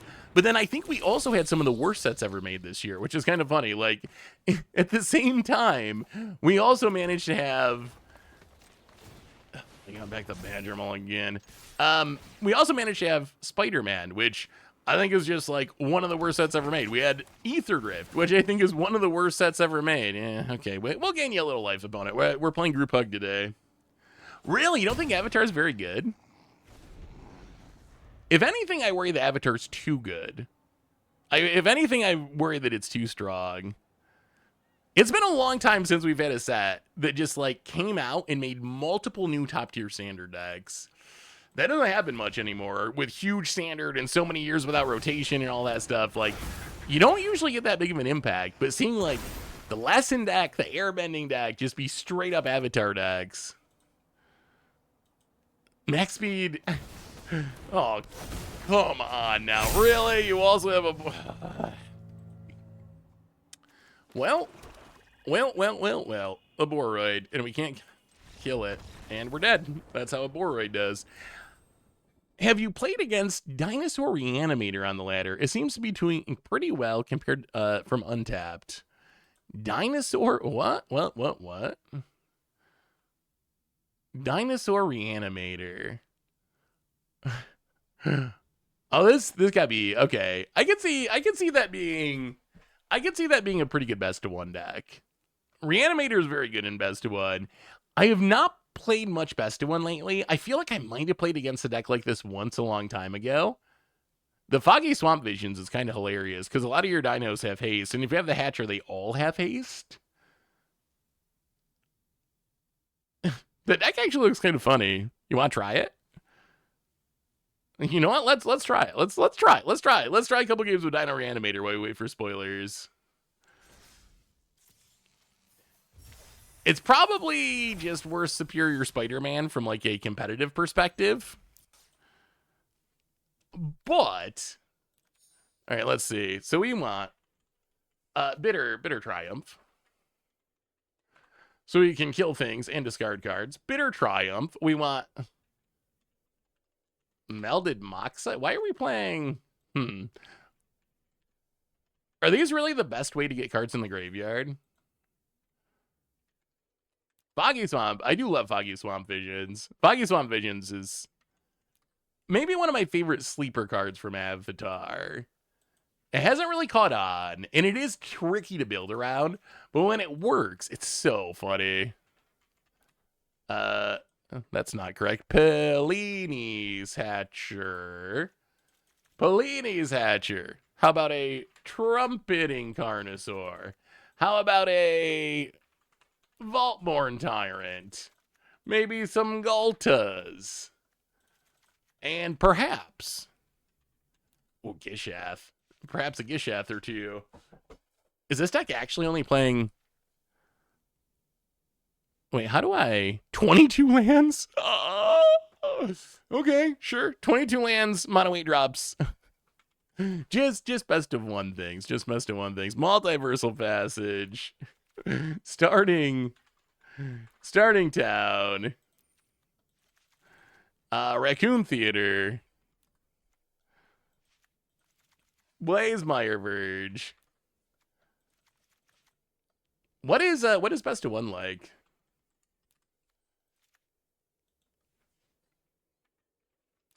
A couple of swamps, couple of mountains, and I think we almost have a deck. Stomping Grounds. Okay. Wait, why do I have too many cards? 22 lands. I have too many of something, but what? Or is this a 61 card deck? Maybe it's a 61 card deck. All right, 61 card special. 22 lands. 22 lands, all 8 drops. This does seem like a Meme or Dream deck. All right. Let's try it. Let's try some dragons. Hey, what's up, Labrador? How are you? When I built Foggy Swamp Visions, I felt like I needed to play cheap mill creatures to facilitate both filling graveyards and water bending. Yeah, that kind of makes sense. Well, okay. I mean, we got a bunch of ways to fill the graveyard. I do wonder if we can fill the graveyard enough for Foggy Swamp Visions in this deck. I guess it's probably good after a Wrath or something. Ah, Simic Spew, that deck. Badger Molcub. Let's just Stomping Grounds. Stomping Grounds go. Wait, why is our opponent's Appa mini? Why is their Appa so much smaller than ours? I'm so confused. I am so confused. Let's play this Milded Moxolite. Pitch a mountain. Draw a bunch of nothing. Pass the turn. Baby Appa. Oh, wait, no, Appa gets bigger the more you rank up? What does Mythic Appa look like? Is Mythic Appa just, like, taking up half the screen? Oh, it's baby. I mean, I guess Appa was a baby at one point. I kind of feel like... Wait, they both eat at the same time? I kind of feel like it's a little lazy. It's a little lazy. It's a little lazy that it's just, you know... the same exact thing but smaller. You could have like a little different animation or something. I do give Wizards some credit though. It seems like they actually did. It seems like they actually did do some new like animations and voiceovers and sound effects for Avatar, which a lot of times they don't. Hey, what's up next is DT? DGT, how are you? Good to see you, good to see ya. Enigma Jewel, eh? Well, okay. We're just gonna keep melding Moxolites here. Discard a Galta. Can we draw some bombs? Getting closer, getting closer. Let's play a land. Pass the turn. Opponent. Repurposing Bay. Alright, sure, opponent. Gonna sack the Enigma Jewel, get a 2-drop, which will be a Cryogen Relic to draw some cards. Sure. Well, I have bad news. I have very bad news for your opponent. Wow, do they just die here? They might just die here. So we get this Galta. This Galta gonna put a little Hatcher and a Trumpeting Carnosaur into play. Haste up the crew. Sure. How about another? Wow. Huh. Wait, is this like a known real deck, or is this like a wild brew? Moxolite Tron has got to be one of the weakest Trons. It is one of the weakest Trons. You sent me. Wait, where did you send me? Where did you send me, Stone Ray? Let me see. Oh, I see. I see.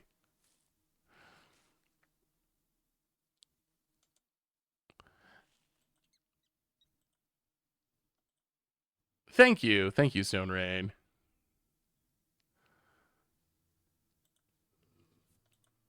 As someone who does music, I'm actually very interested to see if AI music becomes a thing. I know a lot of people freak out about AI art and AI music. My personal thinking, hey, thank you, Stone Rain. I'll check them out. My personal thinking is this. I think that art is something that's inherently human. And it's hard for me to imagine that a computer could ever do art in a way that would have the same emotional impact as another human would. Like, it's just because I think there's like something about art that's just like, it's only a human thing. It only exists because of humans and because of how we interpret like the world around us. So I don't know if you can actually have art without the human aspect of it.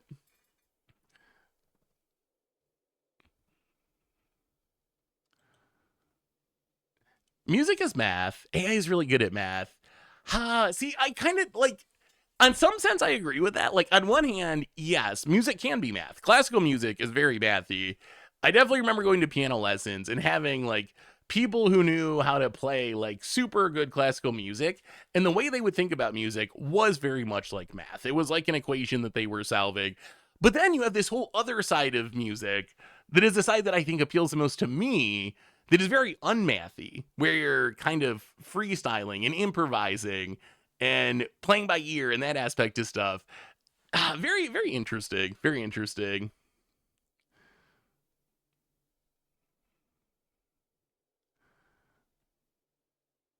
Oh, I mean, I think, yeah, I mean, I think that the AI, as far as like corporate art and stuff, it's hard for me to imagine that AI does not take that over. Like it sucks for the artists who, it sucks for the artists who make a living on it, and I feel bad for them.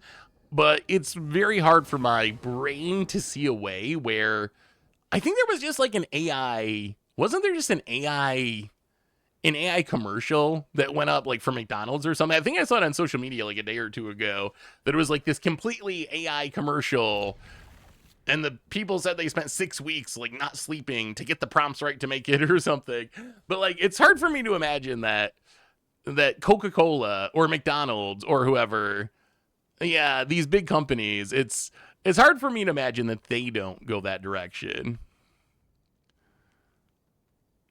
Because it just seems like, bottom line wise, if you're a multinational company who doesn't really care about people but just cares about making money, it's hard for me to see how those companies won't just do what's going to make them the most money, which I assume is not paying the artists and having AI do it.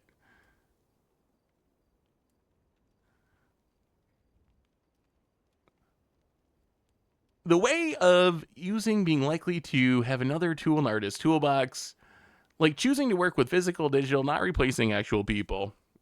I think that would be a great outcome. I think that AI has a ton of like, I mean, I use AI as a tool. Like here, the easy example of what I use AI for, and I love it, and it makes my content so much better, is one thing AI does really well is when I make a short, AI is very good at listening to that short and putting the captions on that short. It's something I could do myself. I could like sit there with Premiere, listen to each sentence, type out each word, put them in the right place, do that again and again and again for the whole short. It would take me an hour or something, but I could do it exactly the same. It would just eat up an hour of my time that I could be spending playing more games or brewing more decks.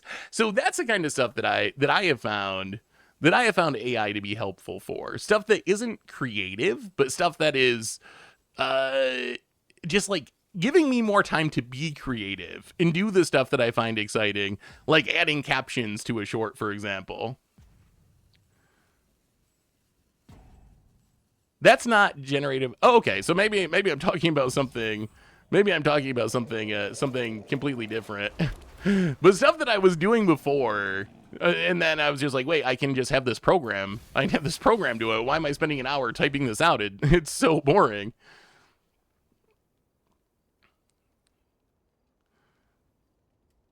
As an accordion player, French horn player, guitar player, and percussionist, I agree there are two sides to music, the mathematical aspect and the freestyle aspect. Yeah, I think that's true. Spoilers in 25-ish minutes. We are almost there. We should be able to get a couple more dinosaur wins, maybe. Perhaps.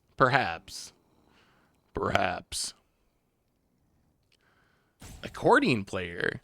I've known a lot of musicians. I don't know if I've ever met someone who played the accordion. I mean, maybe I have without knowing it, but that is a rare one. Mengula, welcome to the Fishbowl. Thank you so much for your subscription. Big super for you. Thank you.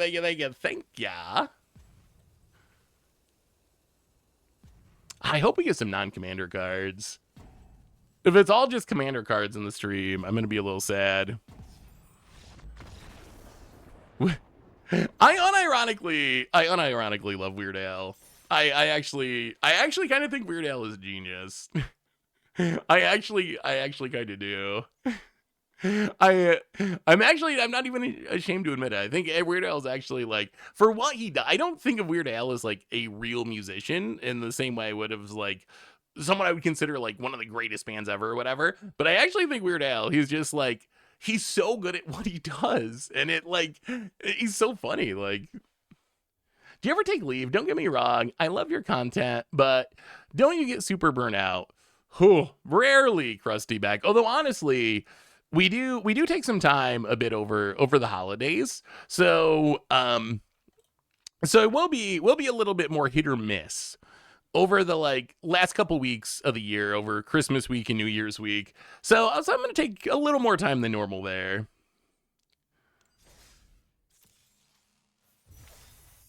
Wait, Weird Al did a non-joke cover of a Rage song? No, no, that actually sounds. Wait, Weird Al. Hang, I gotta Google this now. Weird Al did a.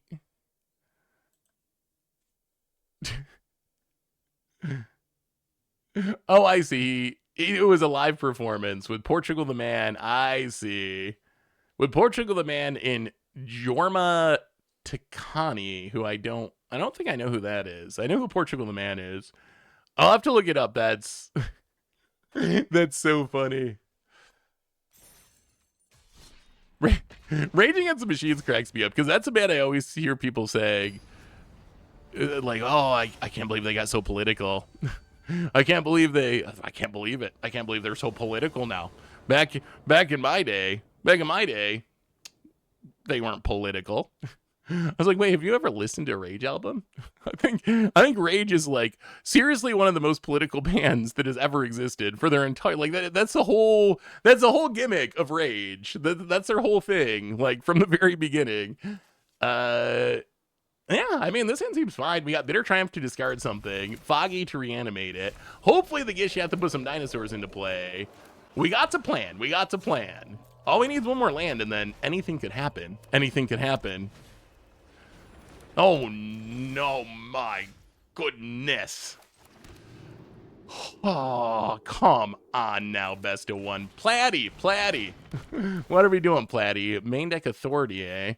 Well, you know what's going to make this Gish-ass a lot worse? And also our Plini's Hatcher, and basically our deck. That would be Authority of the Consoles.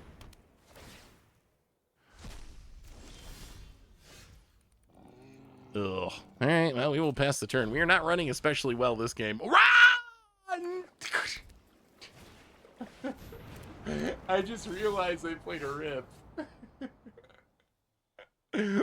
What is our opponent teching to beat dinosaurs? What did you build your deck to? And it's an artifact deck that's playing Authority of the Consoles and a Rest in Peace? Oh, what is happening? Cryogen Relic. Oh, this is the nightmare. This is literally the unbeatable. Worst 1-drop into worst 2-drop in all of Standard for us. Like, these are the two cards we want to see our opponent play the least. Yeah, but what about... So I guess the Rest in Peace is to deal with Lessons, and then Authorities to deal with aggro. Yeah, I guess I just don't play best of 1 nearly as much. I mostly play best of 3. Do we need this mana? What is this? Pay 3 to make a robot.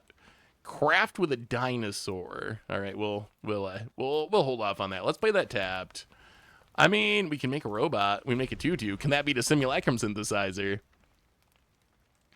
How do we sign up for the viewer battle stream? So, oh no. Viewer battle stream is going to be next week because of spoilers today out of the blue. All you got to do is let me know you want to be in the stream. If you already signed up, you don't need to sign up again. You're still on the list, even though we had to push it back a week. Yeah, we're a little dead here. I don't know why the artifact deck's not better. I feel like whenever I play against Simulacrum Synthesizer, I just get absolutely smacked. But then the deck never has like a huge metagame share or anything. Yeah, I feel like that deck's really good. Spoiler stream in 21 minutes. 21 minutes till spoiler stream. But if you signed up in the last couple of weeks, you're still on the list. If you signed up months and months ago, then I would sign up again. But all you got to do, send me a whisper here on Twitch or an email, savronolive@mtgoldfish.com. Go to your arena profile, grab your name with the hashtag. Let me know what arena format you want to play. Simple as that, and we'll battle it out next Tuesday and see everyone's sweet brews. The Dr. Doom art from the other day were fantastic. Dr. Doom art.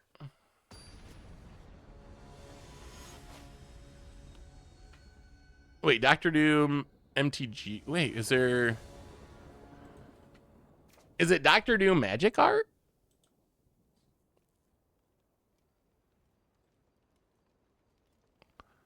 Oh, wait, is it this? Oh no, this is 11 years ago. No, that's something different. I don't think I've seen the Doctor Doom art.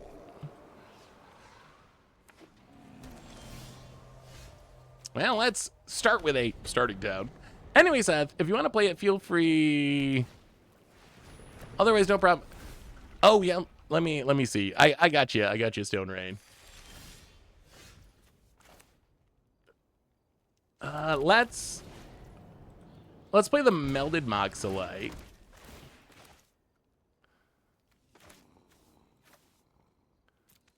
Discard a starting down. Draw a couple of cards. Yeah, they've been doing spoilers for 11 years. Jeez Louise. Okay, that's a Gishath though. That is a Gishath. Well, play the Multiversal Passage on black, tapped. So if our opponent plays something, we can Bitter Triumph, discard the Gishath. This is literally the same exact draw. Synthesizer. Okay, it all comes down to this. Opponent. Okay, I mean, Gishath. It's up to you, Gishath. It's up to you, Gishath. It is all up to Gishath. Can Gishath save us from double Simulacrum Synthesizer? Oh, okay. Yeah, we're at the top of Platinum Artifact Purgatory, indeed. Let's discard a Gishath. Kill, yes, we'll pay the life. Discard the Gishath. All right. Foggy Swamp Vision. If there was ever a time, man, I wish we had another turn of setup, but we got to go for it. We will reanimate a single creature, a Gishath. It comes down with haste. It's got 7 power. When it hits, we get to put that many dinosaurs into play from the top of our deck. Come on, be good. Oh, oh, oh, oh, oh, oh, oh, oh.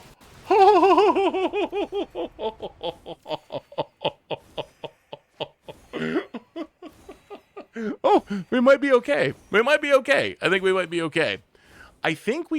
okay. And then we can put all of you into play as long as we don't mill out. Yeah. Do this a bit. And opponent scoops it up. And that was super lucky. That was super lucky. Oh, that was so good. Well, it turns out Gishath, if you hit 3 Vaultborn Tyrants, is kind of busted. Kind of busted. Well, we janked out the synthesizer deck. All right. All right, let's see. So this is the AI song that Stone Rain made. Let's put it on. Let's put it on for a second. I don't know if I've listened to much AI music, honestly. I'm curious if this sounds like, I'm curious if I can tell it's AI. I listen to a lot of music. Can I tell that it's AI? MTG Goldfish, the Fable crew play games for you. Seth, Richard, and Krim, they're gonna play Jank again. From vintage to standard to commander, you'll entertain you. Big scoops cheer. Seth just dropped a new Blood Moon deck, and Bear brought a Panharmonicon. CC's a 5/5 on attack, and they make it fun all along. Crim countering your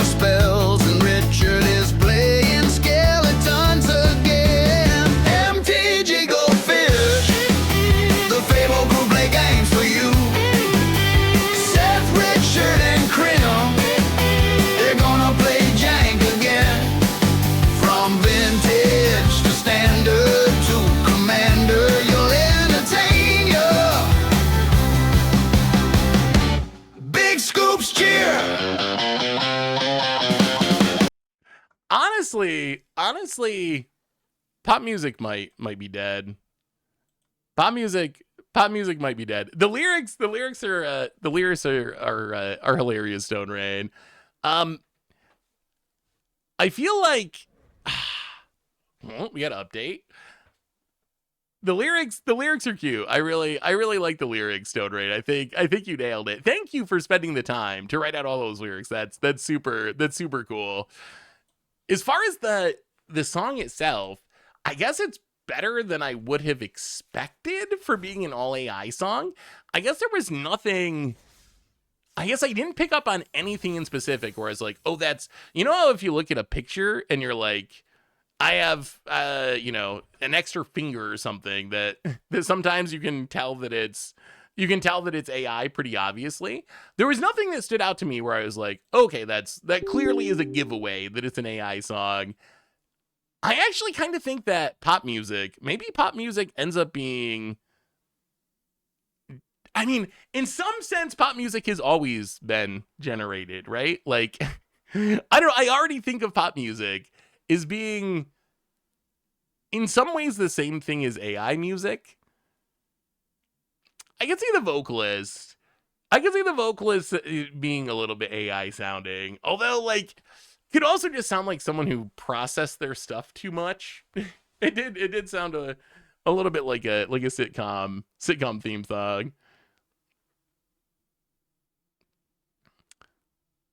It just sounds so like, I don't know, it sounds a bit like pop music sounds to me, which is, I tend to think that pop music, it just all sounds, I don't know. I mean, I think it's probably just me to some extent, because I listen to, like, I don't know, I like music. For me, part of what makes music enjoyable is, like, authenticity. There's a reason that Daniel Johnson is one of my favorite artists.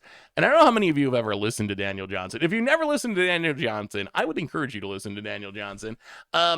His music is not probably like anything you've exactly heard before, but it's just so authentic. And that's the stuff that really draws me in. And I don't know how you ever would get that from AI. But when I think of pop music, which is essentially like this corporate, it's basically just corporate, it's corporatism, right? It's basically just a product that's being sold to you. And it's made by a whole bunch of different songwriters and produced by all these machines and auto tuners and so forth to make it sound in a way that's going to make the most money possible. So Daniel Johnson, actually, oh no, this is a Ween shirt. I thought I was wearing the Daniel Johnson shirt. I would listen to, so Daniel Johnson, the story's kind of unique, where he has a ton of albums. A lot of them are self-produced. So they're a little bit hit or miss. I don't really listen to Daniel Johnson albums too much, because I'll have songs that I really love and are some of my favorite songs, followed by songs where I'm kind of like, I don't really care about that song. I would go to just like Spotify or whatever you use, Apple Music, and look for like some of his most popular songs, because I think that's where you're going to, like, Walking the Cow is one of the best songs he does. True Love Will Find You in the End's really good. Casper the Friendly Ghost, Story of an Artist. I would look for the songs more than an entire album with Daniel Johnson.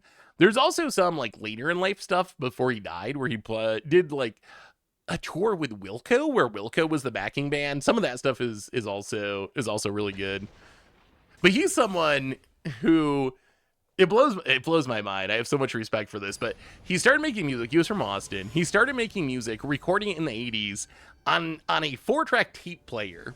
And when he wrote Hi, How Are You, his album in 1983, he didn't have the ability to replicate the tape. He didn't have like a way to copy it and make more versions of that tape. So whenever he wanted to make the album for someone, and he would just give these out to people, but whenever he wanted to make the album for someone, he would actually re-record the entire album on his 4-track again, all of the songs, and give it to that person. So you would end up with each of the albums being slightly different because they were all recorded differently. They were all like recorded individually for that person. So however many copies of the album exists out there, no one is going to be exactly the same because it's not just reproduced from an original.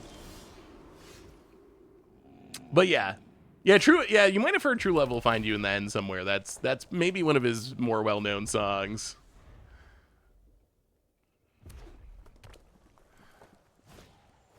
My thought is it's a tool. It's built on things humans made, but I don't like it. It's not going around now because AI race. We have it against China.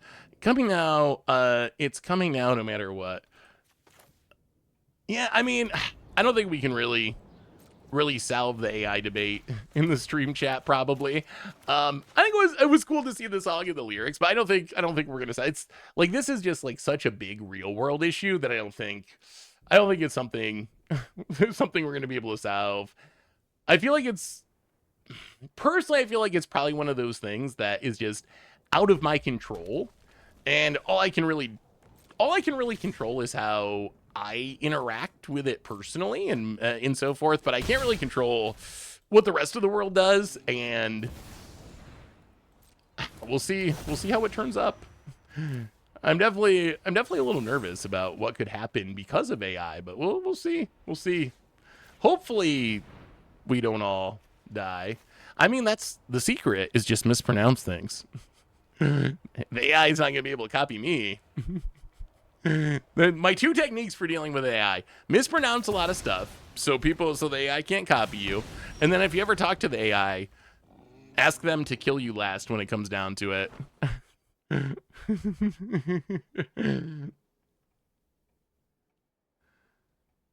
Oh wait, Chocobo bundle lands. Let me see. We have new lands. Spoilers also, probably after this match will be spoilers. How is the Lorwyn Eclipse story? Is the Lorwyn Eclipse story worth reading? As a general habit, I don't read.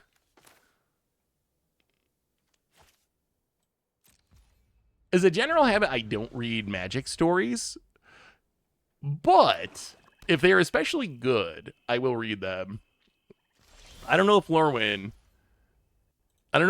falls into that spot. Oh, is this the art?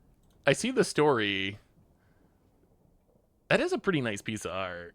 That's actually a really cool piece of art. Mark Poole. Kithkin. The Kithkin are back. Wait, is that? Oh, it's a fairy. That's a very green looking fairy. I thought that was a Nissa at first. Okay, we already saw that. That's one of the mythics. Well, let's play the land. I think we wait. I think we just play the Malded Moxilite, pitch his Gishath, see if we can do that thing one more time.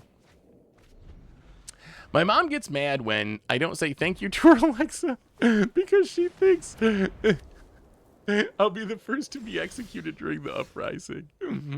I mean, I actually don't think the AI is going to remember. When it comes time to kill everyone, I don't think it's going to remember any of that.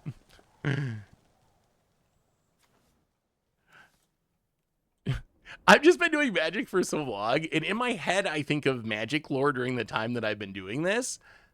Oh, wait a minute. Should we leave this on top? Actually, no, we should mill it. When I think about Memorial Vault, spicy. When I think about Magic lore over the we're going to pass. We're going to pass. We could just go for it. Next turn, it gets even better, though. Next turn's going to be so good. Just make a creature, opponent. Make a creature. Don't play Graveyard Hate. Please, opponent, mountain. Nothing that hates on the graveyard.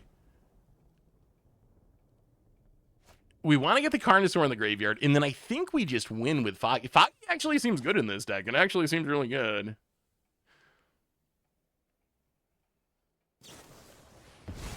Demand it. Oh, but what I was saying is I've just kind of, over the course of my life in Magic, always learned that the Magic stories are not very good, so I've made a habit of not reading them. But maybe they're getting better now to the point where it's actually worth doing. Opponent. Did I read OG Ixalan? I did not. Is OG Ixalan a good one or no?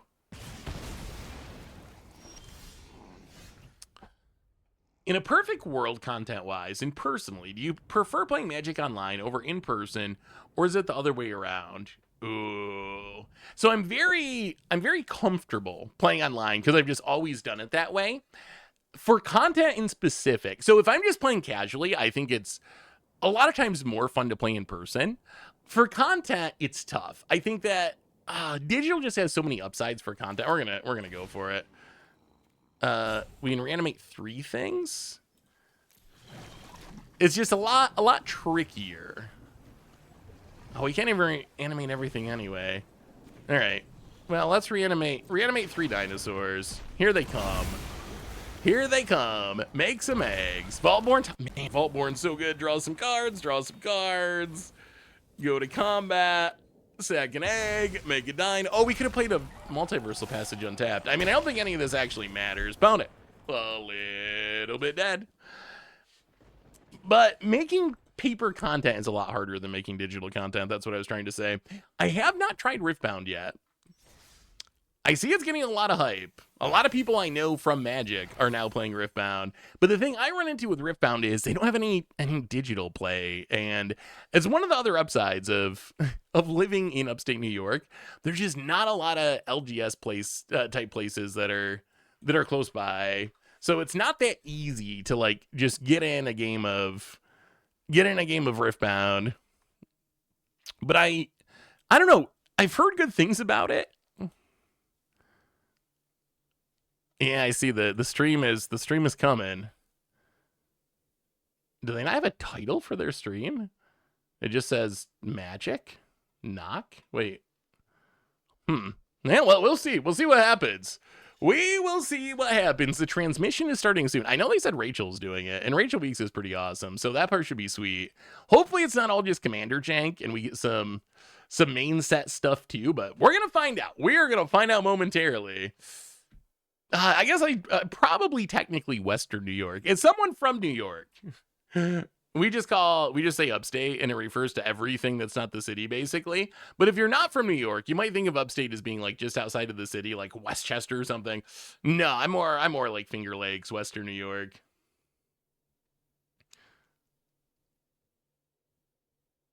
Do I watch pro wrestling? I've never watched pro. I mean, I've seen it before, but no, I've never really watched pro wrestling.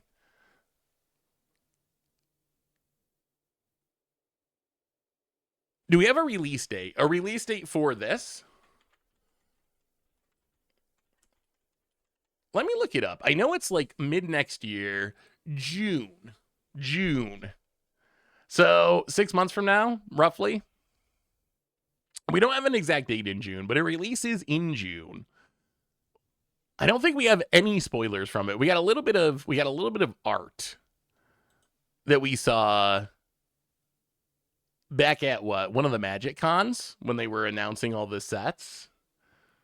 And it's not even that much art, I guess. I don't even know. This is how little I know about this. I know that's Seth, a Black Panther. Some mispronunciations for your consideration. Ooh. Tropical Island to Pickle Island. Mystical Tutor to Miss Tickle Tutor. Brazen Borrower to Raisin Borrower. Foggy Swamp Visions to Soggy Swamp Visions. Those are so good. Those are so good. Oh, Lucid. Oh, I like it. Tropical Island to Pickle Island. Mystical Tutor to Miss Tickle Tutor. Raisin Borrower to Raisin Borrower. that one's good. Foggy Swamp Visions to Soggy Swamp Visions. Oh, thank you, Lucid. Those are so good. Thank you, chat. Thank you. Keep them coming.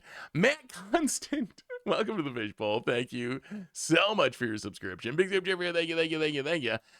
I mean, Scumble to Temptation is one of my favorites. Just like how confidently I said that, and I think people think I intentionally mispronounce things, and like, I know that Raucous Theater is not Raccoon Theater, so there is like Bugler Rat.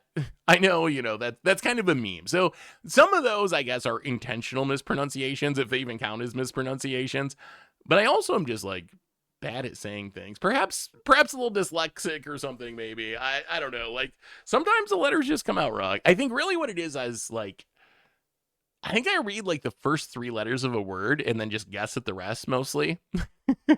that's my take. Because usually you're right, like some relatively high percentage of the time, and it allows you to read faster. But then, yeah. Seth, has been long enough since your last mispronunciation compilation video to make a new one. It has been more than long enough, I think. Do you enjoy people getting mad at you at your mispronunciations? Hello and welcome to Blake. A very Okay. special weekly MTG. Very if special. You can already tell things are a little different. We got Where are this they? amazing set. We are down in Burbank at the Command Zone Studios. Down For at the last Command show Zone. of the year, we wanted to blow it out, so we're doing a ton of special stuff today. The set's just one of them. The other part, our amazing guests over here. We Wow. Okay, this Rachel might actually be Weeks full-on and spoilers. Gabriel Luna. Heroes and Villain Iconic Art Partner Rachel, Source who are you? Material, Rachel, End no. Step. Hi, everybody. They I'm really Rachel need a better Weeks. name This than is Partner where Source I work. It Material always looks like cards. this. That just sounds so clunky. I'm the host of the Command Zone podcast, but you may have seen me on various Commander Who is this guy in the channels, middle? including our own and Game Nights. And I know- Gabriel Luna, you might recognize from The Last of Us or Terminator, or he's like an Ghost Rider actor? on Agents of S.H.I.E.L.D., one of my That's right. favorite That's shows. right. I feel like I'm back on that set right now. You guys did a phenomenal job here. Why are there people I'm in the usually in the background? back punching all the buttons on the Quinjet. And just The studio trying to is. see what kind of This has got to be bubbles green. and This is gadgets green that are screen, on right? there. It's They're all got to be built in, green but- screen. But Gabriel, you're a longtime Magic player, right? Yeah. I started playing in 2015. Okay. Kaladesh was the first set.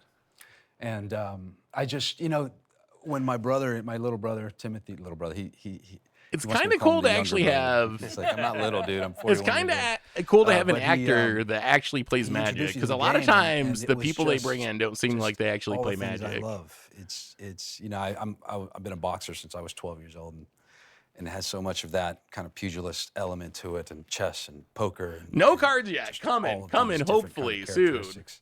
Deductive First, we reasoning, gotta all the talk math, to and I just Diego fell for a in love while, with it. apparently, because he was And, Iron I'm Man or excited, something. Yeah, I'm excited to explore these cards because, I took a little peek. Some really cool stuff in there. So we are exploring Marvel superheroes. Now, it doesn't come out till June. We're a little ways away. But like I said, this is the last show of the year, and I had some budget left, and nobody told me no. So I kind of was like, you know what I want to do? I want to go to Command Zone. I want to have awesome guests. I want to have an awesome set. And I want to talk about my favorite cards from Marvel superheroes because I'm so excited for the set. And we're going to do that. We have a ton of cards to show today. Oh boy! Before All we right. do that, Ton of I wanna cards go to over show. some news because there's cool things happening in the Magic world. Here, hey, it's gonna be a First big and one. It's foremost, gonna be a this big past one. Weekend, 6 big months from now. congratulations to Seth Manfield for winning his second World Championship. Oh wow! Look at that trophy. Look at that trophy. It's a new trophy. I will say their trophy redesigned it. actually looks good for And once. Seth was I the always first make one to fun of pick their one up trophies with because his they second always World look so Championship. He bad. won using The Black the Lotus breakout one deck. actually Did he looks go pretty back to good back? though. No, Oh, this it's is been about this 10 might not years even since be his A last tier wow. Blake. This championship. might He's be always around. the He's always long-awaited placing highly, mythical but, S tier Blake. this is Also, his how's second World the Championship volume a levels? decade apart. So big congratulations to Seth Manfield. Are we Also relatively going on okay right volume now, if you wise? head over to dailymtg.com. I think this might be the first time I've Lorwyn ever seen an Eclipse S tier Blake. story is kicking off. So we're going to start previews for this set in the new year, starting January. Yeah, the 5th, trophy but looks the really story good. Right They now really nailed by it with that Shauna one. McGuire has already started. The second chapter, Shake Off Slumber, is available now. AI generated Blake. Wizards would do that if they could. If they could. Because I think that's huge, S tier man. Blake. this is not your first trip to the Blake Command looks Zone Studios, is happy, it? relaxed. No, it isn't. I was. There's no sighing. I privileged think to this is join S tier Rachel Blake. and Jimmy and JLK on the Lorwyn Eclipse Game Nights episode. So, I'll read the Lorwyn. I'll read the no, Lorwyn no, story. no, I'll no, read the no, Lorwyn no, story and not gonna report say back. anything. Yeah. I will. But, I'll read it for you, wow, Jack. what a I'll read it game. for you. It was really special to kind of return to the classic fantasy elements of Lorwyn and I came in, as I said, during the kind of the Kaladesh time. So Lorwyn was something that I had to kind of go back and discover because what was the first set, 20 years ago? Oh, I don't know. Time is a construct. I have no idea. It's Yeah, just yeah. making me feel old again. But that was awesome. Yeah, it was before me. Lauren as well, was so almost 20 getting years to see ago. Lauren, Lauren, like, firsthand and not in 2007, I retrospect want to was really say. exciting. Yeah. can't wait for people to get to see it. Look Yeah, for that in yeah. I guess getting a Blake January. check But will in the make your tier increase a meantime, little today, bit. We're here to talk about Marvel superheroes. There's no way this set can be as bad and as before we Spider-Man. dive No into way. the cards, I want No to way. know. Okay, you played Ghost Rider, so that's cheating a little bit. Yeah. But what's your background with Marvel and the comics and that whole deal? Well, my brother and I growing up were huge comics guys. I think it would probably be What say is- 90, 91 when okay. we really got into it. This Diego guy, is his name Diego? What is this guy's tier as an actor? Like, I'm so bad at this stuff. I'm leaning on you, Chad, because you actually know things about pop culture. Is he like A tier? Is he like B tier, S tier, C tier, like low? Like how famous is this guy? Oh, he was in Last of Us? Wait, who was he in Last? I saw Last of Us. Okay, so like okay. Yeah, I mean I don't know him, but I don't know very famous actors, so it's not a surprise that I don't know him. And for some reason, I really was drawn to. Oh, he plays. to kind of that space cosmic element. Okay. Oh, so I Tradd probably Moore, who okay. drew That makes sense the actually. Ghost Rider run that Felipe Smith created, and in which Robbie Reyes is based off of. We were talking backstage here. It did a run of Silver Surfer called Silver Surfer Black. Yeah. And Tradd Moore is one of the greatest artists, living artists in comics, and he's just no one does movement like him, and there's just so much connection. I gotta say this set is insane. I'm very. This has to be green screen, right? Or they're actually like, are they actually in a room that looks like this? Like, are they actually in a room that looks like this? And it's got to just be green screen with the Game Nights guys being so good at doing that, right? Like, or do you think there's actually people in a room behind them with a spinning magic thing in lab outfits? Is that possible? So Well, either way, the Game Night set looks absolutely so it's a lot of insane. recognizable faces. It's a lot of great stories. And Tasha, I just can't wait to yeah. see. I will get right on that, Great Jofu. segue, Rachel. Yeah. Well done. Well, I'm I looking just- around let's go. my Let's go. office. Now, I'm this like, is I'm nowhere off near. I'm nowhere of near that the level. Comic books. You're gonna say a lot of comic books, but we know people like the MCU and are aware of it. So it's created with that in mind. Now I will say right off the bat, we have Gabriel Luna here. There's no Ghost Rider card in this. Not this set. I'm so It's sorry. Not okay. this set. That's We have a okay. long That's all partnership with Marvel. I want to get that off the table. Oh, right no. away. I'll call Gavin. Oh no, a long partnership. Okay. There's I a wonder very how many special Marvel sets spirit they in the have. hero villain. Maybe they have like Yeah. 10 Marvel I'll sets. figure it out later. But let's Maybe talk they have about like what 10 is Marvel this sets set. in the works. And we're going to kick off with it's a piece of art you've seen. We figured we'd lead with this. It's also just a really cool card. So let's take a look at Captain America Super Soldier. Captain America, Super Soldier. 4 mana 3/2. Legendary creature, human soldier hero, first strike. It enters with a shield counter. So first time it takes damage or is destroyed, you remove it. As long as it has a shield counter on him, you and heroes you control have hexproof. Okay. So apparently this set's going to be hero tribal is one of the mechanics. Heroes versus villains, maybe. I mean, that seems like a pretty reasonable card. 3 mana 3/2. If you want to watch the original stream, it's on twitch.tv/magic is where they're streaming It's a it. deal. Yeah. I'll take Rachel, where are you using This card's pretty good, Oh, right? man. I mean, this thing is so nasty when it's on the other side of the battle. So a 3 mana 3/2 first strike, fine stats, dodges death once thanks to the shield counter, and then potentially gives you and heroes you control hexproof. Could this card actually? Could this be playing older formats?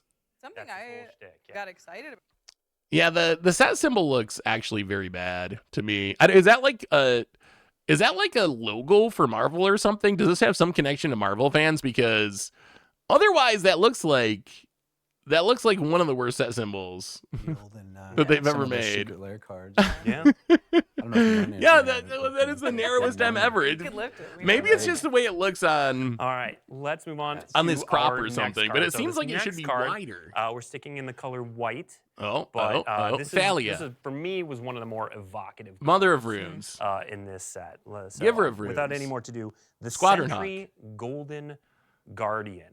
Okay, I don't know who that Flying, is. Vigilance, indestructible. Yeah, absolutely. The Sentry Golden Guardian, 4 mana 5/5. Flying, god dang. 4 mana 5/5, flying, vigilance, indestructible. When it enters, target opponent, creates the Void. A legendary 5/5 black hero horror villain creature with flying, indestructible, and the Void. No, you're. I mean, so I don't know the Sentry, so I'll trust you that the flavor is good. Fun in Commander, maybe. Fun in Commander, right? Fun in Commander. I could see playing this in Commander. I actually really like cards like this in Commander because in Commander, I've had a lot of success with like hunted horrors. This adds 10 power to the battlefield. You give it to someone else who agrees to team up with you and attack the arch enemy, and that's a lot of power that is flying and indestructible on the battlefield for just 4 mana. In 1v1, yeah, you can try to play it and bounce the token or something. The problem is if you don't have the bounce spell or whatever answer, it's kind of just uncastable. Like, you can't cast this and give your opponent a 5/5 indestructible flyer if you don't have a way to deal with that indestructible flyer. It is a cool design, though. I feel like this set's going to be better than... It kind of is a new hunted creature. Entered into. Bad standard card, cool commander card. I feel like this set's going to be better than Spider-Man just because of this. Like, a set with a whole bunch of different superheroes, even ones I've never heard of, I think is going to be, by default, better than a set that is just a whole bunch of versions of the same superhero. So I think they already solved even from these first 2 spoilers, they've already solved one of the big problems with the first set. Is the Sentry like, okay, chat, you got to help me with this because I'm not a Marvel guy. What tier is Sentry as far as Marvel? Like, if Wolverine and the things I've heard of are S tier, and then whatever the worst superhero is D tier. Like, what tier? What tier is Sentry as far as like Marvel superheroes? Pretty D tier, like down at the bottom. I didn't even watch X-Men. Of course I didn't watch. I don't even know what Thunderbolts is. I don't know anything about Marvel. I know less about Marvel than I do about basically anything in the world. D tier, C tier, B tier. Okay, so I mean, some people really like it. I see some S tiers in there. Oh, we have a new card. And look at that. Quicksilver. He's in your Brash Blur. 1 mana 1/1. Legendary mutant hero. If it is in your opening hand, you can begin with him in the game.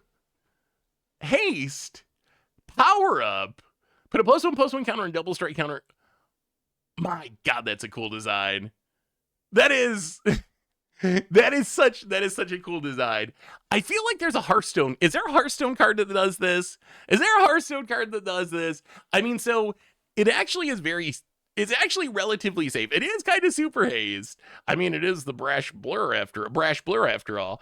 It is kind of super hazed. It is also kind of safe because it is legendary. So it's not like you can get a starting hand with 4 of these and just start with 4 1/1 hasters in play. That would be brutal. But because it has is legendary, you can only have 1 of them. I wonder if there's any way to turn this into like a combo piece. I'm trying to think, like Infernal Plunge, like sack a creature, you get a Dark Ritual in red. Is there some way we can like break just having a free creature in play to start the game?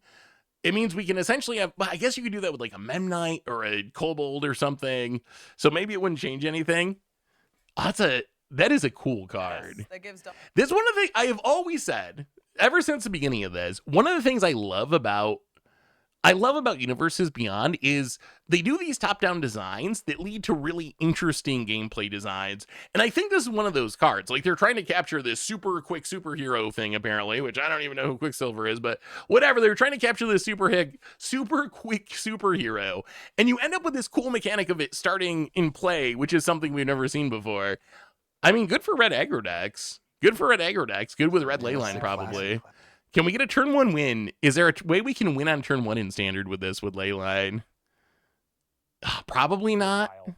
These are like 2 of the cards. I was like, okay, these are only cards we would make in this set, and they're amazing. Yeah, that's my favorite thing about sets like this. Is I mean, there's Blake saying that. Like, this card probably so wouldn't much to exist work if it with. wasn't There's for so much Universes story to Beyond. build off of that And you as get to someone who decide, loves what interesting is Magic the cards, core of Sentry? What's the core of Quicksilver? What can we like? I like that we end up getting these designs that otherwise we wouldn't we're get. trying to encompass that whole character. So what is the and they just popularity of really Quicksilver, He's chat? in that photo, yeah. B tier Marvel superhero. He does. All right, let's move on to our next. Can you do for each card that you reveal your interpretation? Okay, I can do that. Sure, I can tell you who they are. And then after, okay, I'll do that if you give me the grading afterwards. Moon Girl and Devil Dinosaur. Look. There is no way this is a super. I do not believe this is a superhero. I don't think this is a superhero.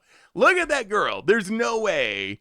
There's no way that she's a super. But anyway, 3 mana 2/2. Whenever you draw your second card each turn, until end of turn, Moon Girl and Devil Dinosaur's base power and toughness become 6/6 and they gain trample. Whenever an artifact you control enters, draw a card. This ability triggers. I mean, that card's actually kind of good. Artifact enters, draw a card once each turn. That's pretty good. You draw your second card. So wait, you play this on 3, playing artifact. It's a 6/6 trampler. Man, they are power creeping. They are power creeping the heck out of Magic right now. My goodness. So Moon Girl and Devil Dinosaur. I don't even know how to come up with backstories for this. Like Moon Girl, so she's a girl from the moon. Obviously, you can tell by the glasses and the roller. I think this is an unset card. This. Okay, chat. Is this a real superhero or is this a joke? Is Moon Girl and Devil Dinosaur really? I'll try again next time. You gave me the hardest one because there's no way. There's no way this is actually a real character. She's a real superhero?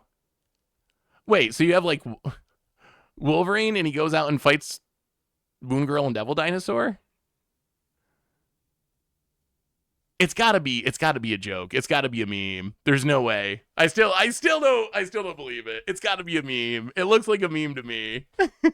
Yeah. Okay, maybe I'll have to. Fantastic Four section. You know We've what? got a bunch I'm of gonna look it cards up. That are characters in and around the Fantastic Four. Moon plus Girl the and Fantastic Devil Four. So Dinosaur. let's kick things off with an absolutely. It's like a massive new saga. superhero of apparently. Galactus. Oh, The man. coming of Galactus. 5 mana Saga in Golgari. Lower counter number 1, disrupt to 1 target non-land permanent. Lower counter 2 and 3, each opponent loses 2 life. Lower counter number 4, create Galactus. A legendary 16/16 black elder alien creature token with flying, trample, and whenever it attacks, destroy target land. Wizards has brought back land destruction a little bit. You got to pay 5 mana and wait 4 turns. But if you do, and then attack. But whenever you do that, you get to blow up a land.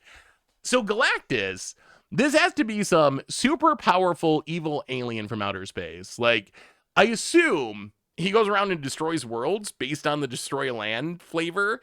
Beyond that, I don't know. But it's got to be some sort of big bad alien that destroys worlds, and the superheroes are trying to stop them from destroying the worlds, right? Something along the... Oh, eats planets. Okay, that makes sense. It's gotta... I figured it gotta be something like that. Is this...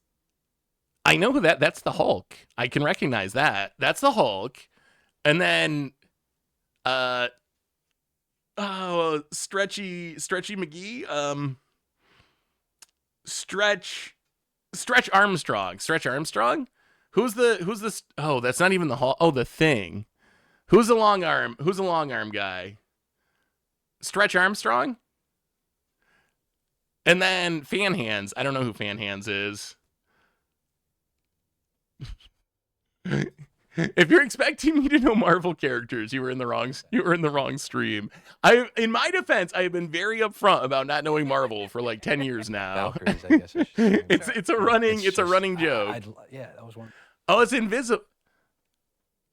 I can see her though. But okay, sure. Yeah, I guess you can call yourself whatever you want. But I can't see her. I can proliferate. Oh wait, Invisible Woman is behind the Fan Hands, the and you can't. flavor of it taking a long time to happen. That's kind of cheating. Invisible Woman could be anywhere then. So she's like over here in this space, you think?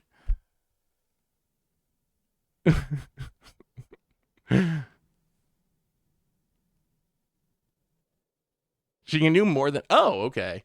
Man, she high rolled in Superheroville, didn't she? Not only, I think becoming invisible got to be one of the best superpowers. I was thinking about that. I don't care about superheroes, but if I get a superpower, flying would be pretty sick. But I think that like being invisible, think of all the things you could do if you could become invisible.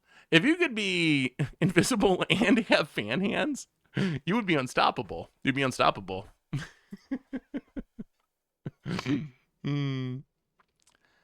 Yeah, I mean that makes sense to me. Being invisible seems like a super OP power. Super Skrull, not Skull, Skrull. Super Skrull. Oh, we needed our 5-color slop commander. Okay, Super Skrull. 4 mana in black. Skrull. So Skrull is the creature type. Skrull shapeshifter villain. It's a 4/5 with flying.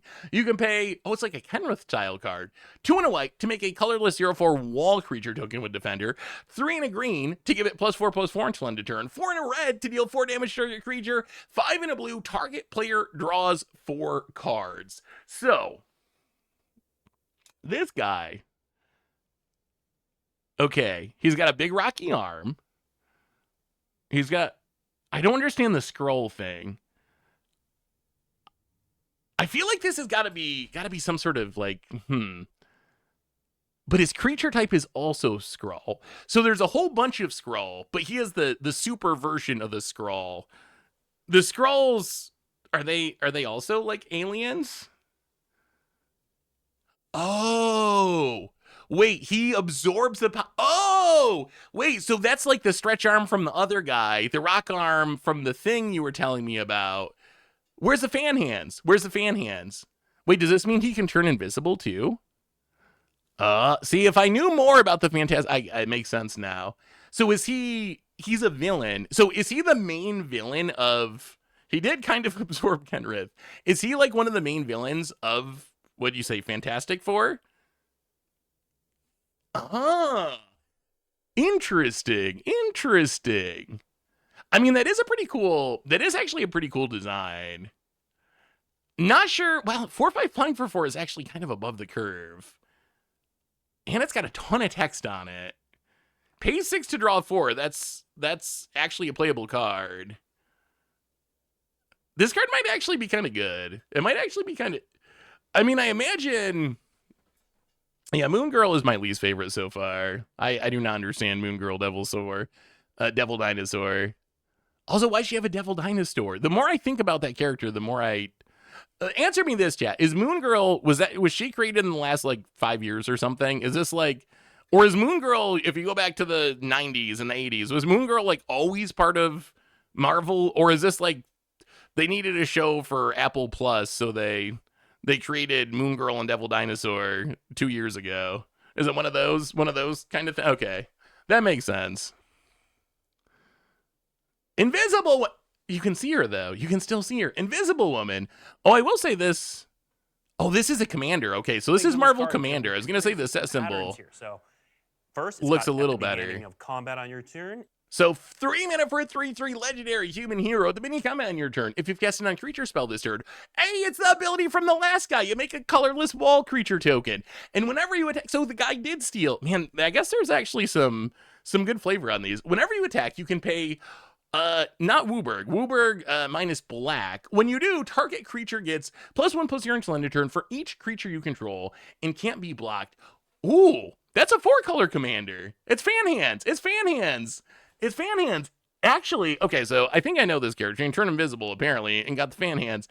So easy enough. I wonder how... The other thing I wonder about these superpowers is, yeah, it's 4 colors. That's the kind of the exciting part, is we get tons of 5-color commanders. We almost never get 4-color commanders. As far as being strong, at the beginning of combat in your turn, if you've cast a non-creature spell, make a 0/3 wall. Whenever you attack, you can pay 4 mana. If you do, target creature gets +1/+0 for each creature you control. Oh, it reminds me... Oh, what is it, Ramos? What is the card that Phil built a Rule 0 commander deck around? It's like a white thing that makes walls, and then the walls pump your stuff. It kind of reminds me of that card. Oh, we got a new one. Mr. Fantastic. Why is he so stretchy? Oh, look, it's the Hulk again. 3 mana, 2/4. legendary human scientist hero, Vigilance Reach. At the beginning of combat on your turn, if you cast a non-creature spell, draw a card, pay every mana except black, copy target. What is it with all these 4-color commanders? Oh, wait. These are the, okay, let's turn this up. Reach, yeah. If he doesn't have reach, who They're does? doing 4-color come on. commander precons. It's like not. I mean, That's can't have actually another sweet. situation. Getting a She should 4-color definitely precon's have- actually kind of sweet. But I love in the art too. You And it's got for Dr. 4 for the Doom Fantastic fighting the Four. Fantastic Copy Four, target you got the triggered thing ability back you there. control twice. I love that there's stuff. Okay. I just want to push that red button. I mean, I So feel like I that's don't kind of I a. don't know what it does. I just. but I don't. I guess told we'll you, have to man, see I the just- rest of the deck. Don't put me in front of some kind of platform. They got to be and part of push the same every button. precon. There must maybe be. that's the button to There copy must the be a trigger. 4-color They must hero be. precon, So and then a copy- mono copy black the villain ability you precon. control twice. Mr. So if you Fantastic. cast- He's very stretchy by the looks, which I guess I feel like that's kind of like a not that. Well, I don't know. It'd be convenient, but I feel like it's not that good of a. Is that all he does? Is he can stretch a lot? Like, I feel like that's not that great of it. You kind of low rolled a little bit if that's your superpower compared to like flying or being invisible. You can like reach a little. You can get stuff off the top shelf without tippy toeing. It would be pretty sweet if you could like, I don't know. What would be the most convenient use of that? Oh, you could go to the bathroom without getting out of bed. You could just kind of like bend around the hallway, and that would be convenient. You could reach out to the refrigerator without standing up. I could be here in my office and just reach out to the fridge and get a drink. That would be so cool. The Thing.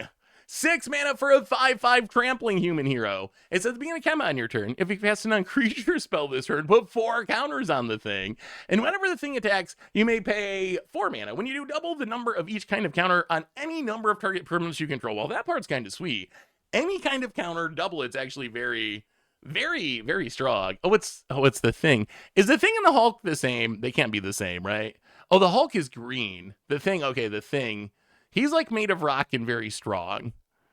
Did I nail it? He's made of rock and very strong. And he just smashes stuff. Not the same person. Okay. I mean, I guess being pretty strong, like, I could see the uses of that. I still think, like, if you're going to be the Thing, wouldn't you be better off just, like, going into the NFL than being a superhero, though? Wouldn't that be more profitable? I feel like maybe the Thing is wasting his potential, saving the world. Because he'd probably be a good lineman or something. He is orange. He is, I guess, who is he clobbering? Who is this getting the... He's kind of giving him CPR a little bit. Who's he CPRing here? Is that like an actual iconic villain or just some random henchman that doesn't matter? Like who's getting clobbered? Oh, that's Dr. Doom. Oh, it's Robert Downey. Hey, at least we haven't seen real actors. We haven't seen real actors on the cards. I'm glad that it's the comics and not the movies. One shot with trample too. with Tramp. I mean, that thing gets big fast. So it's going to start as a 5/5. If you cast a spell, it goes to 9, but then when it attacks, you double those counters. So you're going to get 8 total counters. So it's going to be a 13/13. It is like 2 turns. It can win the game in 2 turns of attacking. As much, but I guarantee. Well, I mean, all the All right, fours we got showing up on we got this are one. so Who's the exciting. last It makes one? sense. Who's the last The one? Fantastic Four deck is 4 colors. Yep. They align so perfectly with the Magic Color Pie. Yep. You know exactly. Who's the last one of the Fantastic Four? We got Fan Hands. We got the Thing. We got Dr. Fantastic. Did we get them all already? Oh, Human Torch. Okay. So we should be getting Human Torch, right? It's So got to the be 4th member. We've got the Human Torch. the There Human he Torch. is. Yes. This one, if you cast a non-creature spell. What did he fall into a vat of like fire or something and become the Wait, so can he shoot fire at things? Can he shoot fire at things? 4 mana, 3/2. Beginning combat on your turn, if you cast a 9-creature spell, it gets flying, double strike, and haste until end of turn. When it attacks, you can pay all the mana except for black. If you do, until end of turn, whenever he deals combat damage to an opponent, he deals that much damage to each other opponent. Okay, so very aggro commander kind of card. These are commander precon cards, so not standard legal, which is fine. They weren't going to be standard playable anyway. Oh, he is fire. He actually is fire. Wait, so is he defeated by water then? Is that like his kryptonite? like he's like lighting everything on fire, and you just like throw your water on him, and like the Wicked Witch. I'm actually curious. How do you counter? It's got to be right. That's got to be. If you were made out of fire, that would be the worst thing for you. I mean, these ones are not standard legal. They're not standard legal. Thankfully, they're not standard. Oh, we can turn it off. Oh, that makes it way better. Okay, so Intact is. So this has got to be here. Okay, here's what I think is for me, happening. once again, that is the game. I think there's game two is commander precons. This One game of them built is around this that, 4-color that makes hero sense. That does precon, that because that and then the makes other sense. one's got to be. Regardless. Wait, who do you say their enemy? Who's getting clobbered? Dr. Doom. It's got to be a mono black Dr. Doom enemy precon. That would make Because sense, right? These 4 are in one deck. Yep. Whoa, so So this is This is one deck. There is a fantastic 4 commander deck. Oh, Okay, there's a wow. fantastic Cool. 4 commander Four Pick options. which precon. one you pick which one you want to be your commander. It can be Which Mr. one? Fantastic, Invisible. That is Ghost, actually Reaper. kind of neat. Dang, I think I got to go with the thing, man. So what commander would you pick without knowing the deck list? What? So this is all one precon. You get to choose which commander you want. Which one would you pick?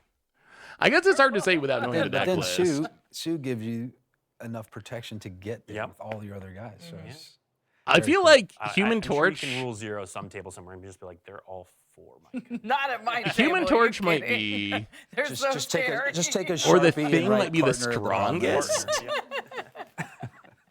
So yeah, these are going to be. We are going to have 4 commander decks for this release. Oh, there are 4. But Okay. this is one deck that is going to be Fantastic Four themed, and you're going to be able to interchangeably play any of these members of the Fantastic I Four in mean, that deck. having Very commander decks, really also cool. another So, reason this is again, going to be shout out better to than Daniel Cole for Spider-Man. putting those Spider-Man together. didn't even He have was any a bit sad commander he didn't get precogs. to be here to show off his babies, as he said, but I'm really excited for that deck. I mean, these cards look Um, sweet. So They look even though we're done with fine. the commander cards, that. yeah, don't drink that. We don't know what they're doing back there. We're not done with. They're just concocting some kind of Dangerous libation pure for me liquids. back there for when we wrap. I think they're gonna pour it in this. We'll see. We're gonna do some doom glazing now because if you saw the promo art for this stream, Doom there's some glazing. amazing art. We're gonna get to that art in a moment, but we had to start with the man himself, Dr. Doom. Let's see, Dr. Dr. Doom. Doom. Oh, this is Scientist main villain. set. This is main set. 6 mana for a 3/3. Not great stats, but when it enters, you make 2 3/3 colorless robot villain artifact creature tokens named Doombots. So 9 total power and toughness. As long as you control an artifact creature or a plan, Dr. Doom has indestructible. We don't know what that is. At the beginning of your end step, you draw a card and you lose a life. So Dr. Doom's the bad guy. Apparently he has a couple robots that help him out. Apparently he's hard to kill. I don't know. Villains are tougher than the heroes. Because does he even have like a superpower? We do not know what plans Puts 9 are power yet. Under the table. That's amazing. Indestructible. Is this card That's amazing. good? But as long as you control an artifact creature, which he comes with those, Yeah. or a plan, Oh. Dr. Doom has indestructible. What's a Are plan? you going to tell us what a plan is, plan? Blake? What is So- his plan? That would normally be the part where I'd be like, oh, we'll wait and find out. We're gonna show a plan after this. We are. There's no rules this There's stream. no rules. I'm doing what I wanted. Nobody stopped me. I Blake, just kept Blake- doing stuff. this is S tier Blake. Awesome. I know we were Um, joking about it, but this Not that actually you're is wrong. S tier Yeah, Blake. Blake's doing his thing, whatever. I don't think I've ever Um, seen Blake so we are happy gonna to show be doing Blake's one of these forms. streams. Look Like at your forms in seriously. that shot. They are not that. So Dr. Doom, does Dr. Doom, okay, help me with this, chat. Do the villains actually have superpowers then? Yeah, it dies to Caustic Exhale. It gets bounced, but then I guess you get to replay it. My guess is it's not a great standard card. 3/3. It is resilient. It is resilient. It blinks well. If it wasn't 6 mana, 6 mana is just so much. For like standard, I'm talking about. For standard, it does add a lot of bodies. Maybe that's, I don't know. So Grave Titan, 6 mana, makes 10 power, and then makes more when it attacks. No, this card sucks, right? Like, this actually just makes less power, but it draws you cards on your end step. Grave Titan doesn't do that. But it does add less power than Grave Titan, which was a card that was printed 15 years ago now. Oh, Sipsig. Sipsig is sweet. Oh, Sipsig Ceremony is actually insane with this. Because you still get the 3/3s. And you get it. Oh, yeah, that's actually really good. We might have to do some more Sipsigging. Grave Titan is indestructible. That's true. Although the indestructible part's just a 3/3. I don't know, maybe it's better than I think.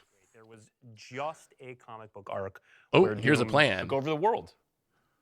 He This is sick. ended up defeating Little known himself in fact. the end. Okay, we got a Little known plan. fact, Dr. Doom is a hooper. Reigns He's just palming them. supreme. He is palming the world. Good job, C-tier actor guy. 2 mana for an enchantment plan. Whenever a villain you control enters, each opponent loses 1 life and you gain 1 life.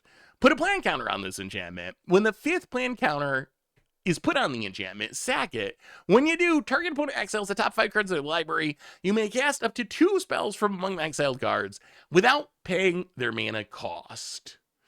Ooh, interesting. Interesting. The art is kind of cool. The art is pretty cool.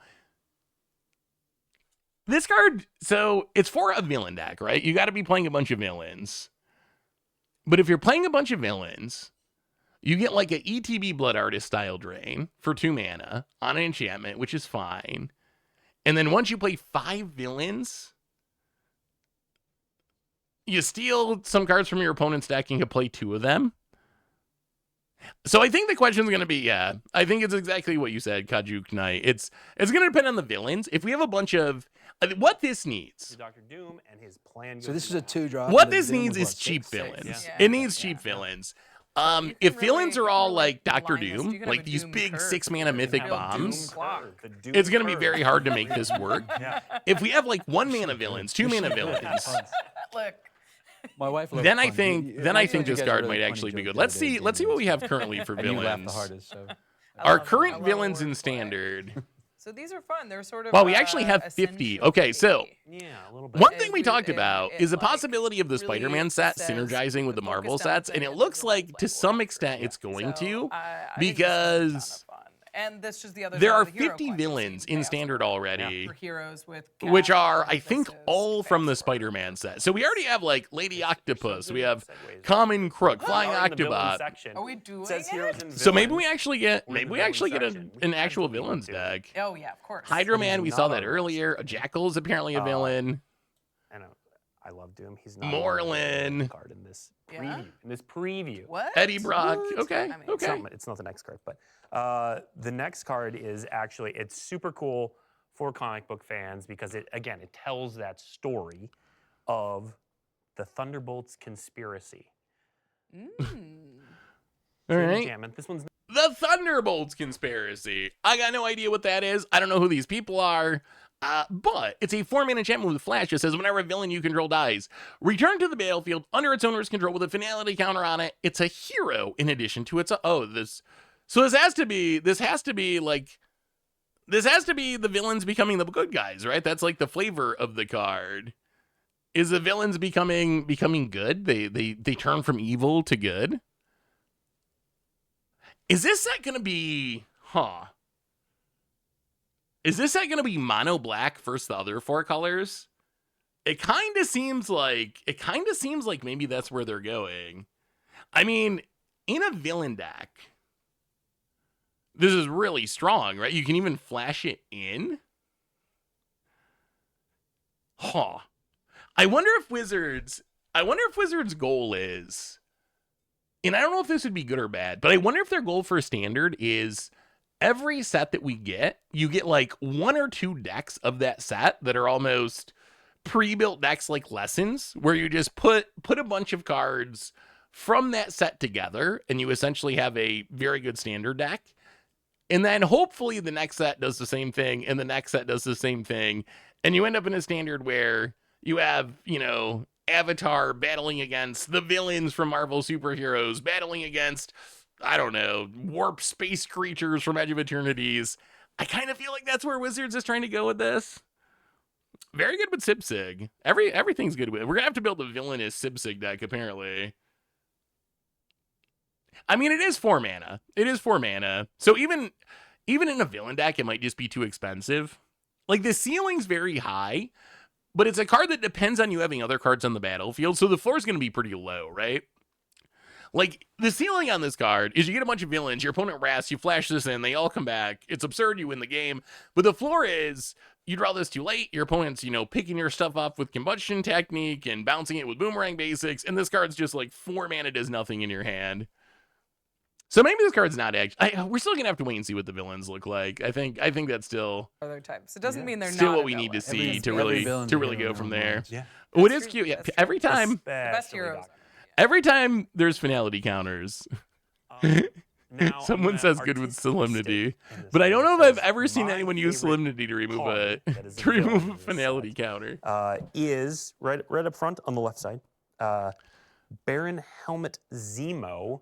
This card is just so cool. This card All right, let's see how cool this card is. Baron Helmet Zemo. He's got a sword. A sword is not a superpower. 3 mana, 3/3, triple black, Black Devotion, Nykthos Shenanigans. Not exactly good with with Sipsig Ceremony this time. Whenever you cast a black spell from your hand, Baron connives, and then you can boast exile any number of black cards from your graveyard with 15 or more black mana symbols among their mana costs. Copy those spells. You may cast up to 3 of the copies without paying their. Wow. Oh, that card's actually wild. Wait, whenever you cast a black spell, you connive, so you get to loot and grow the Baron, and then it attacks. Yeah, that card's actually kind of ridiculous. That card's actually really cool. I like that card quite a bit, actually. So Baron, I don't even know. He's some rich guy with a sword. Do they all have superpowers? Do they even have superpowers? I don't know. He kind of doesn't seem that interesting to me. Ah, he's bombastic, eh? I mean, triple black is tricky. It's a way you turn 3, fill your graveyard to set up Zombify, Foggy Swamp Visions, or let me see here. Swaggy Thwomp Visions. Thank you, Lucid. And then if you get to attack and pull off its ability, I mean, imagine just casting a bunch of Gray Merchants or Rise of the Dark Realms. I guess 15 black mana symbols might be harder than it sounds. You might actually have to be, like, the conniving helps, but you probably have to be some sort of graveyard deck. I don't know if you naturally get 15. Well, I guess spells count too, right? They're not just permanents. So if you cast a Victim of Night, that's 2 black mana symbols. You cast a Thoughtseize, that's 1 black mana symbol. Maybe you can, it's still a lot. It's still a high number. The design's really cool. I really like the design of this card. Exactly how good it is, that I'm not sure. If you copy instants or sorceries, you exile, it counts for Magecraft, even if you don't cast them, right? I believe so, because it says whenever, I don't think we've ever had an ability worded this way before. So exile any number of black cards with 15 or more black pips, copy the exiled cards, but you only can cast up to 3 of the things you copied. So they all get copied. But you only can cast 3 of them. So yeah, I guess, I don't think we've ever had any card worded like that before, but I guess they all would trigger Magecraft, because you're copying all of them, even if you're only casting 1 of them. Bruce Banner. Oh, there's the Hulk. Bruce Banner. He's a 1 mana 1/1 legendary human scientist hero with pay to double X to draw X cards only as a sorcery. Then you can pay an insane amount of mana, 6 that might be in Gruul, to transform Bruce Banner only as a sorcery into the Incredible Hulk. An 8/8 reach trampler for 6 that whenever he deals damage, put a +1/+1 counter on him, and if he's attacking, untap him. And there's an additional combat phase after this phase. Seriously, Wizards. Seriously. So this is, 6 mana 8. The art is absolutely insane. So it's a 6 mana 8/8 with reach and trample. Oh, wait. Oh, it's an enrage ability. Oh, so you have to have a way to deal. Okay, it's a little less insane than I thought. It's an enrage ability, so you got to deal damage to him. So basically, 8/8 trampler that's going to be hard to block, because if you block it, you're going to trigger enrage and grow it and get another combat out of it. What happened to the Hulk, chat? Like, what did he fall into a vat of? They all fall into a vat of something, right? Or get bitten by, he got bitten by a really strong spider. Like, oh, he fell into a vat of radiation. all right. Fell into some radiation and ended up super strong. He got nuked and turned into the Hulk. Okay. I'm learning so much. About Marvel culture today. Thank you, chat. I would have never known this without you. The front side of this card. I mean, this is another one of those. Where do we see these? Spider-Man? They're like Spider-Man, right? Apparently, I do see some similarities to Spider-Man. It makes me question even more the Spider-Man set. If it was like, was it supposed to be I don't understand how Spider-Man ended up how it did, but it has the same, like, you can cast either side of this double face card from your hand mode, which is kind of nice. Like, you don't have to play this and wait and try to transform it. You can always just play the backside. The double X to draw is kind of expensive. So, well, I guess you can pay it on turn 1, turn 2, just draw a card. If you're like desperate, trying to hit a land drop or something. Not efficient, but it's some value. And then the backside is big. Oh yeah, it is already 10 times better than Spider-Man. No doubt about it. I can't get over this image. The art. I mean, his pupils are pinpoints, and he's just golly, just. The art is pretty ferocious. And everybody thinks about the blue-red-green combo a little differently. And a lot of the Hulk fell into a vat of books and became Bruce Banner. Is that the lore? Smart. He started off as a Hulk, and then his superpower is he actually turned into this guy. He got an office job. Why? Yeah. What other? I mean, I guess it makes so much sense. Yeah, Moonma is going to be a $50 common by the end of this. Actually, probably not. They'll reprint it, but Dinosaurs deck. But the flipping thing seems to work super well for superheroes. Like, it's such a natural fit because you have like I'm so bad at superhero stuff, but their normal everyday persona, and then you have the superhero part of it, and having two sides of the card represent that is just like seems like such an easy win. I have no idea what his mug. The set actually doesn't look bad, honestly. Oh, wait. Oh, maybe. Would this go in the Guy in his Garage Genius Sandwich deck? I see a cup. It looks like it's been knocked over, so I'm not sure how usable whatever was in it is. But maybe. I mean, this kind of looks like a guy doing his job, and he's close to having some food. Maybe. It's on. What do you think? Should it make it? Should it make the cut? Tommy Arnold, though. I've never met you. Yeah, dude, that was we're all big fans all of a sudden. Next up, we're going to stick with Hulk. One of his most famous storylines is World War Hulk. Oh, cool. And so, of course... Man, they're really going to town with these spoilers. Let's throw it up here. World Don't War make him angry. Hulk. 5 mana for a saga. The next red or green creature spell you cast this turn can be cast without paying its... What? The next red or green creature spell you cast this turn may be cast without paying its mana cost. Okay. Two lure counters. Put 3 +1/+1 counters on target creature you control. Last lure counter, choose target creature you control. Until end of turn, double its power and toughness. It gains trample until end of turn. Well, I mean, what is the? Let's see. let's see here. Let's do a little search here. Standard. Let's see. Green creature. what is the most value we can get out of this card in standard? Obviously, the other two modes are fine, like doubling the power, getting counters, it makes it even bigger. That's fine. The big payoff, though,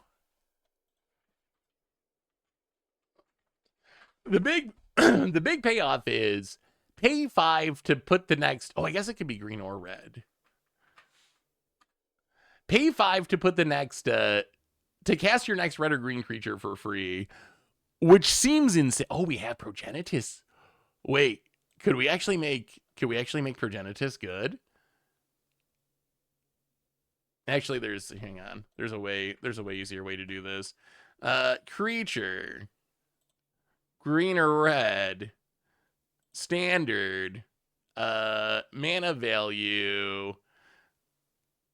Greater than or equal to, let's go 7. 7's probably good enough. All right, so what are the big things we can put into play? Ooh, Ancient Animatios. I do like, but then you're only gaining 2 mana. So the more expensive of a thing you put into play, the more mana this card generates. So the most mana you could generate is, I guess, putting Galta into play. That's not even correct, though, because it gets a discount. Oh, this isn't including all the multicolor cards. It's not including, that's not going to include, oh, man, how do I do this?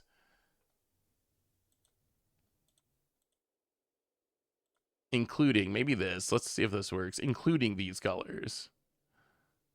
But then that doesn't show all the monocolor cards. Well, here's the other ones we didn't see. There's a Progenitus. Oh, we got new cards. Namor, the Submariner. Ultima. Atlantean Warlord. It's a 3 mana star 4 mutant merfolk. I didn't even get to see them. They went too fast. Hero villains, I guess you. Okay, a couple of merfolk. We missed the villain. merfolk, but there's a couple of merfolk. I was just like, oh, he's just a villain. Flying. It Power is equal to the number of interesting. merfolk you control. Whenever you cast a non-creature spell with one or more blue mana symbols and its mana cost, create that many 1/1. Wow, that is that's a actually choice. kind of ridiculous. Oh. Not Wait, so the you cast last a fantasy Force of of Will Namor, and make not 2 the last merfolk? fantasy of Merfolk. That card might actually be kind of busted. All right.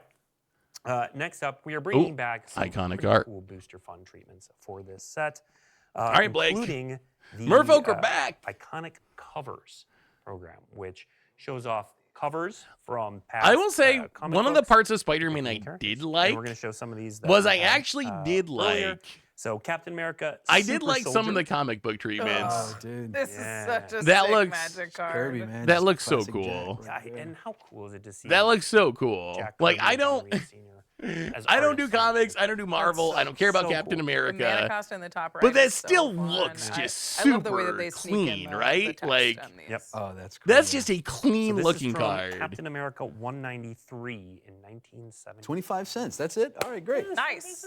I wonder, did we see Probably did what we they see a cost back then. premium on the Spider-Man Let's take a treatments? look That's at awesome. the next one. Doctor Doom. Doctor Doom. Like, are Again, people- the bubbly little Oh, yeah. cosmic bubbles? Cosmic. Are people stuff. paying more for the? Scientist villain. I'm obsessed with this treatment. I think they're so amazing. They're so cool. Fans are just gonna go nuts. Yeah. Well, this is from Marvel Superheroes number 20. Are in people paying 1969. more So for the that's- I love Spider-Man this in cards? Marvel I'm Superheroes. curious. That's the name of the set. They said the thing. It's great. Do the thing, say the Do thing. the thing, say the thing.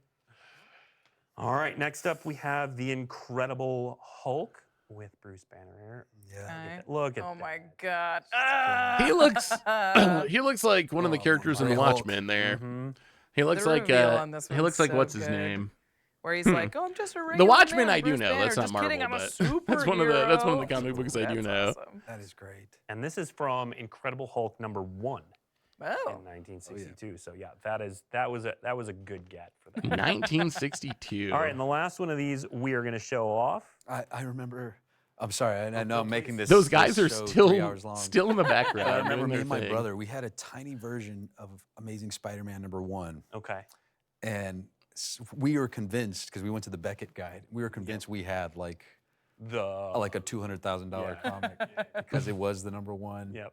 But it was this little mini one, and then we found out. I don't know. It was worth like $4 or something. Everybody has we were those. like, oh my god, this is a treasure. Oh, I could actually a get treasure. behind. Yeah, it I was is now. thinking Maybe, I was you know, it thinking might be more worth it. Owlman. All right, than Dr. the last of Manhattan. our classic comic book covers is Namor the Submariner. Seaman. This Is from Submariner #1.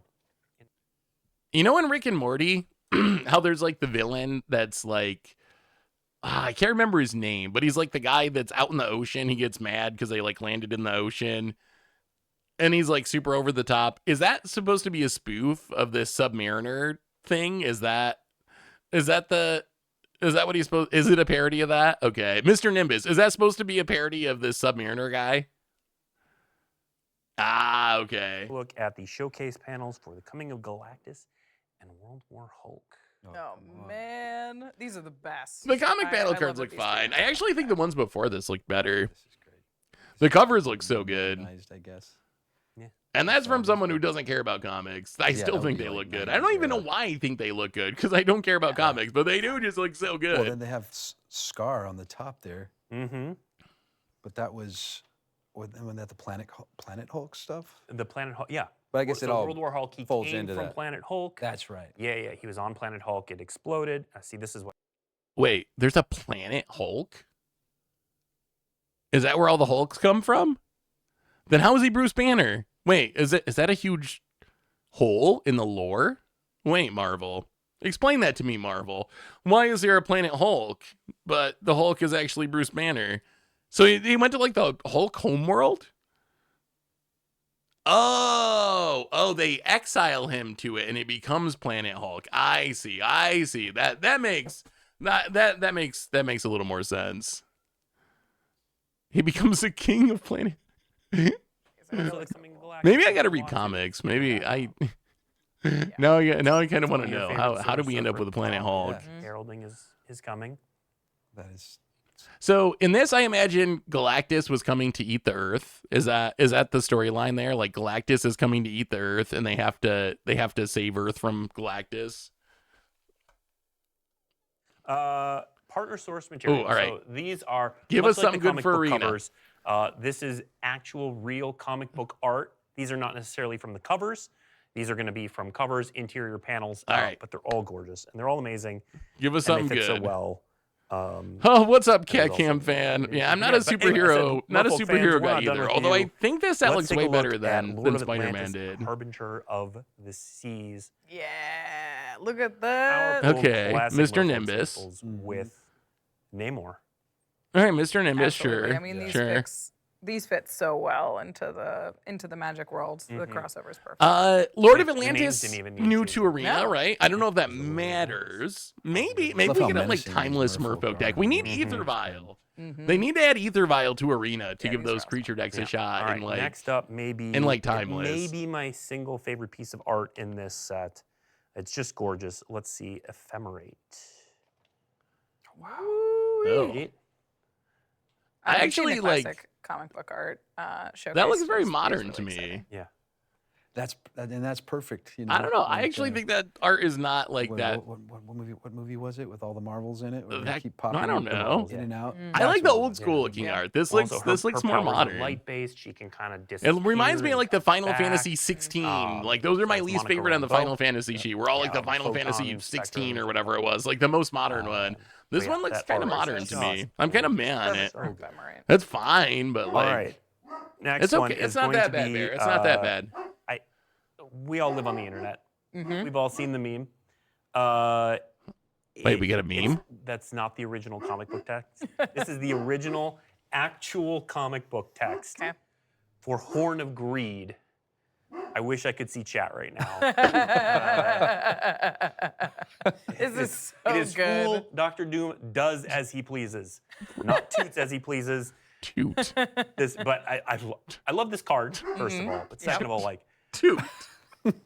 It's so fun. it's so fun. This also shows Dr. Doom at his Th- derpiest. That's which I pretty also cool, love. but it would have been better if the card was a Bugler Rat. I'm just saying, like, yeah, that's fine. Horn of Greed is fine, but if it was a Bugler Rat, that would have really broke the internet. Like, Destructive. And Barby, it's okay. It's not good that okay. he's tooting It's that just a horn. silly joke, Not but use it.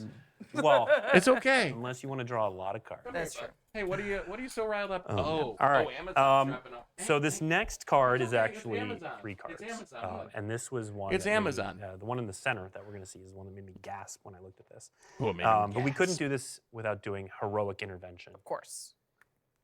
No, They can't do any of these special sheets without doing heroic intervention. They did it. It was on Spider-Man. I feel like it was it in Final Fantasy too? They love. Amazon. Amazon's dropping something off. I mean, it is always $10. No matter how many times they reprint it, it's always $10. The middle one does actually look kind of cool. Like, Bearby, it's okay. Say she's intervening heroic. yeah. Hey, bud, it's okay.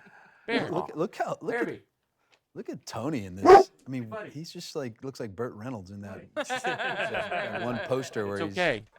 He's just laying on the delivering your dog bearskin food. rug, It's whatever cool. it is. That's cool. You're gonna be. He looks a look little at too relaxed. Too for relaxed. the Hulk to be Good holding boy. Yeah, cool. 10 boy. tons of rock or whatever above him. Bear doesn't understand that the You know, Amazon guy is iconic dropping off scenes, his dog food. Amazing pieces of art. He's trying to Perfect. scare off Steve the shot Amazon away guy, his shield. and Maybe the actually last Johnson- thing he Yeah, wants he's is just not like to have that food, lounging. isn't it, buddy? Yeah. Kick back. You want him to He's come got it. here. You know, and he's busy with the superhero stuff. All right, Man. Now, when you're talking about comics, there's a Mount Rushmore of artists, and Wow.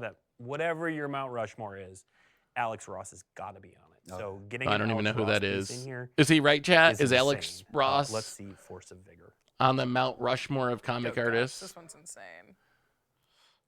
It's Dude, gorgeous. Just the rounds pinging off his body. Mm-hmm. Eh. Again, it fits the card. It fits it. It's so green. His He's face looks weird to destroying the me. tank, I don't which know. is like an artifact. Look Dwarfs at dude that farm. eyebrow. Look at he's got a little Much better eyebrow. forearms, too. I don't Why are know. there 3 muscles in his knee around? Are you his sure this patella? wasn't? Never even heard of Are you sure this this. wasn't made by AI? I don't know I'm just if saying. Look at that whether or that not face. that's accurate. No Alex does human a would lot draw a of face studies that on way. this. Yeah. I'm kidding. I'm kidding. We're not doing the whole full. Bear, I know it's okay, bud. when we Bear, were talking about this earlier, like, oh, this is Bear, a full cycle. doing a stream. This is just Force of Vigor, but so loudly, do you really need any more? Look at that. doing a stream, bud. Look at It's that. okay. Speaking of Why don't you amazing go outside, art, bud? Hey, Bear. Chaos Go Warp outside. You can bark at him. is our next You can bark at him card, even better from and outside. it has How about that? some incredibly iconic about art that, buddy? from House of M. Bear's he's really riled up. Yeah. Again, it fits the card so perfectly. Somebody's chaos I'm warp. sorry. I'm just We joking. sell I'm just all joking. of I'm our just own. Yeah. joking. What? Don't. Oh, that chaos warp is kind of cool. If Hey, only- don't. If What's only someone had happening? told Scarlet Witch that before. Hey, don't. Did her do that. face Look, turn into I a mean, like puzzle? always, you're gonna play. Wait, this is this and they're Lego gonna get the Woman? best card in the deck. That would be a cool. That would be such a cool superpower. Lego woman. You can just like disassemble yourself into Legos and put yourself back together. That would be pretty sick. You get punched in your face, just kind of like comes to pieces, and then you just go back together. That would be pretty. That would be pretty useful. Over this Oh, yeah. art. Yeah. Oh, So yeah. this is Massacre Girl is the magic card, but Talking about Mount Electra. Rushmores of artists, like Oh my god. Bill that is card on looks- mine. Bill that Sickles card is looks definitely cool. on my Mount I don't even Rushmore. know who any of that is, Just but gorgeous, that's man. pretty cool Gorgeous looking. art, and it fits Just the like a cool pose, cool perfectly. colors. Yeah. Super clean. Super beautiful. Lego Love woman. it. All Fan right, hands and again, Lego woman. I've learned about Marvel see, I today. feel like we could gush for another I know, half an I know, hour I off know. over these, and we can't. We don't have time. Like this next show the one, people the Extinction cardboard. Event. How perfect. I'm gonna keep saying it. Yeah. Yeah, this is great. Like we What good were also flavor. gushing over this because Should I? Does this? When, is this I like was some invited to super the in-game iconic?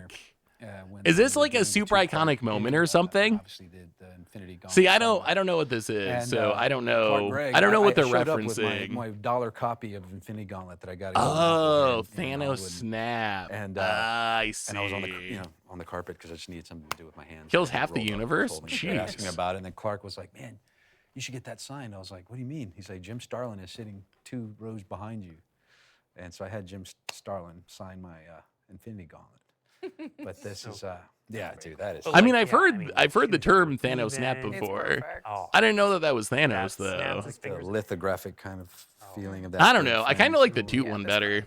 one is really something. Snap All is right, fine, last but two tootin'. before we let you go. We've gone Are a we little playing bit. games after spoilers or ending the Again, stream? nobody told me no. Nobody told me stop. Everybody here's So we still played a working. bunch It's still up. before, so probably thanks, gonna everyone. end after the spoilers, all Cat going Cam, into so I can do overtime. a spoiler overtime. video. We're working. All right.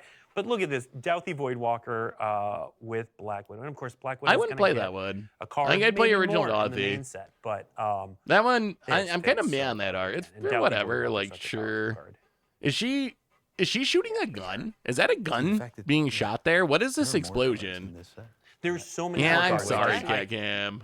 I did a lot of cards. I picked out a lot of cards Yep. for this early on, but it just everything. That is was true. and it's so That- good and so cool. It is a Douthy rogue. Okay, we're gonna end on one last banger.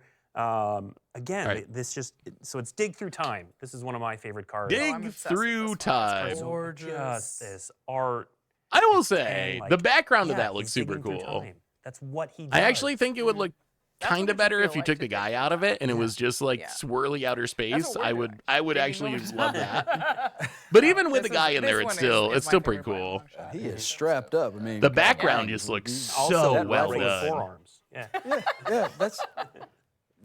Yeah, but and these are not No, medals, no so this Infinity is- Stone This spoiled. is a lot of just all- That's time hard and. work and dedication right there. Well, again, Well, he has to considers carry that. himself He has to Wait, carry who that is rifle. this chat? Who is the like Getting woman good. and Getting is that like his? Um, Oh wait, all right. oh wait. Did he have like a wife and he failed to save her and now he's tormented and traveling the universe to try to avenge? It's got to be. Oh, Miss Marvel. Okay. Oh, it is his wife. Okay. So I got a little bit close then. We're almost there. Once again. No, he's just an ass. Yeah, I will say, I think that's the end of the spoilers. This actually looks like a real Magic set. This looks like a real Magic set. If we look at these spoilers, this looks like a set that they actually put some thought into, that actually bothered to design interesting cards, good cards. It's not just a million spider people. And I'm actually feeling much more comfortable about this set so far because you know what we have not seen? I guess the worst is probably the Bruce Banner, but we have not seen New York City. We have not seen any hot dog carts. We have not seen any city pigeons. Like, this seems like they actually put some effort into this one. I don't know what happened with Spider-Man. I don't know how they messed that up so incredibly poorly, so incredibly badly. But this actually seems, and even a lot of it, like, I don't know, is someone who doesn't know superheroes that well, that looks like a Merfolk. Sure, I can see that. I can get behind, like, that being a Magic card. So I gotta say, this isn't gonna make me, like, 10 out of 10 most excited for this set, but it makes me feel way more comfortable with this set than I was going into this, because I was really afraid that we were going to get something Spider-Man-y that was just like, walking around New York City with a superhero, or something like that, and it seems like that's not what this set's going to be, and it actually seems kind of cool. It actually seems kind of cool. Yeah, I think it was the big rush. I don't know why they did that, though. Like, why did you have to... I wish I could be a fly on the wall and hear the discussions of why they moved Spider-Man up to last fall and pushed Lorwyn back to the winter, because it like messed up standard. It led to a horrible Spider-Man set. Like, there had to be I think I always go to the partner now. It used to be that I would always go to Hasbro, but now I bet Marvel like told them, like, for some reason, like, we're doing this Spider-Man thing. We need your Spider-Man set to come out in this fall. We can't wait until next year. So I don't know why they did that, but it's gotta be some contractual thing. It's gotta be. But I gotta say, this looks way better than I thought. My hype level increasing. It's still not to Lorwyn or like some of the sets I'm really excited for next year, but this actually looks like a pretty reasonable set. But what do you think, chat? Are you feeling any more positive about this? Because I know when we went into the stream today, there was a lot of people that were given this, 0s, 1s, 2s on the hype scale.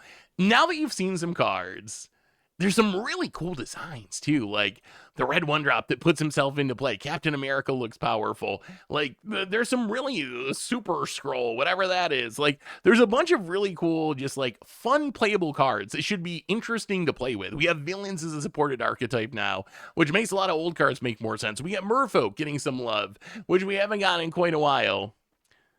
Okay, that sounds about right. Going from a 1 to a 3 sounds about right, Kenny. I could see that. I wasn't at a 1. I might have been at like a 3. And I think that was somewhere where I was before, where I probably jumped up about 2 points. Maybe I went from a 3 to a 5, somewhere in that range. I feel like that's going to be like, it's going to be fine. I am very confident now. I mean, I hate all the legendary. I feel like for standard, I really dislike all the legendaries too. Although I feel like that ship sailed kind of pre-Universes Beyond, that like, I think that was the way that Magic was going anyway because of Commander, and Universes Beyond just like made it worse in some ways, the number of legendaries. The Merfolk seem pretty good. This is a 4-mana Merfolk Lord, but it draws cards. This seems actually kind of crazy in older formats. Like, I feel like this card, it has flying. It has flying, which is already wild. I don't know why you're getting Merfolk with flying. It must be something to do with his character. But, like, that's a flying Merfolk that whenever you cast a Force Negation, you make 2 Merfolk, and those Merfolk end up growing the Namor. I feel like that might actually be like an eternal playable card. Lots of one-off mechanics. That's what I was hoping for. We talked about that on the podcast, and Richard was like, well, how are you going to... part of the problem with this set's going to be, how do you like make a mechanic that works for all these different characters? How do you make one web slinging that's going to work for all these different superheroes? And my take was, I hope they go like Time Spiral and they just like use a bunch of different mechanics, use a different one for each character if you want to. And it kind of seems like that's what they did. We have like random shield counter on Captain America. We have random boast on Baron Helmut Zemo. So maybe they did go that direction of just like, we're going to do what's right for the individual cards. And I think that would be fun. I think it would play out super well. And yeah, the comic book cards just look, they look spectacular. They look really, really good. They're just so nice looking. Anyway, everyone, I think that got to bring us to the end of our stream today. So I announced this again earlier. We were going to do viewer battles today. Had to push it back because I got to go do a spoiler video. We're doing viewer battles next week, though. Next stream. So if you haven't already and you want to get your name in the hat for viewer battles next week, all you got to do is, here, we can shut this off. All you got to do, go to your arena, get your name with your hashtag here from your profile tab, send it to me in an email or in a whisper on Twitch, along with what format you want to play, and we'll battle it out next Tuesday during our viewer battle stream. I got you, Badger. Yes, I got Badger. I got that guy for 114, and I got Electro Brains, I believe. So I got Chef Seth as well. I got all of you. If you send it to me a whisper, I got it for you.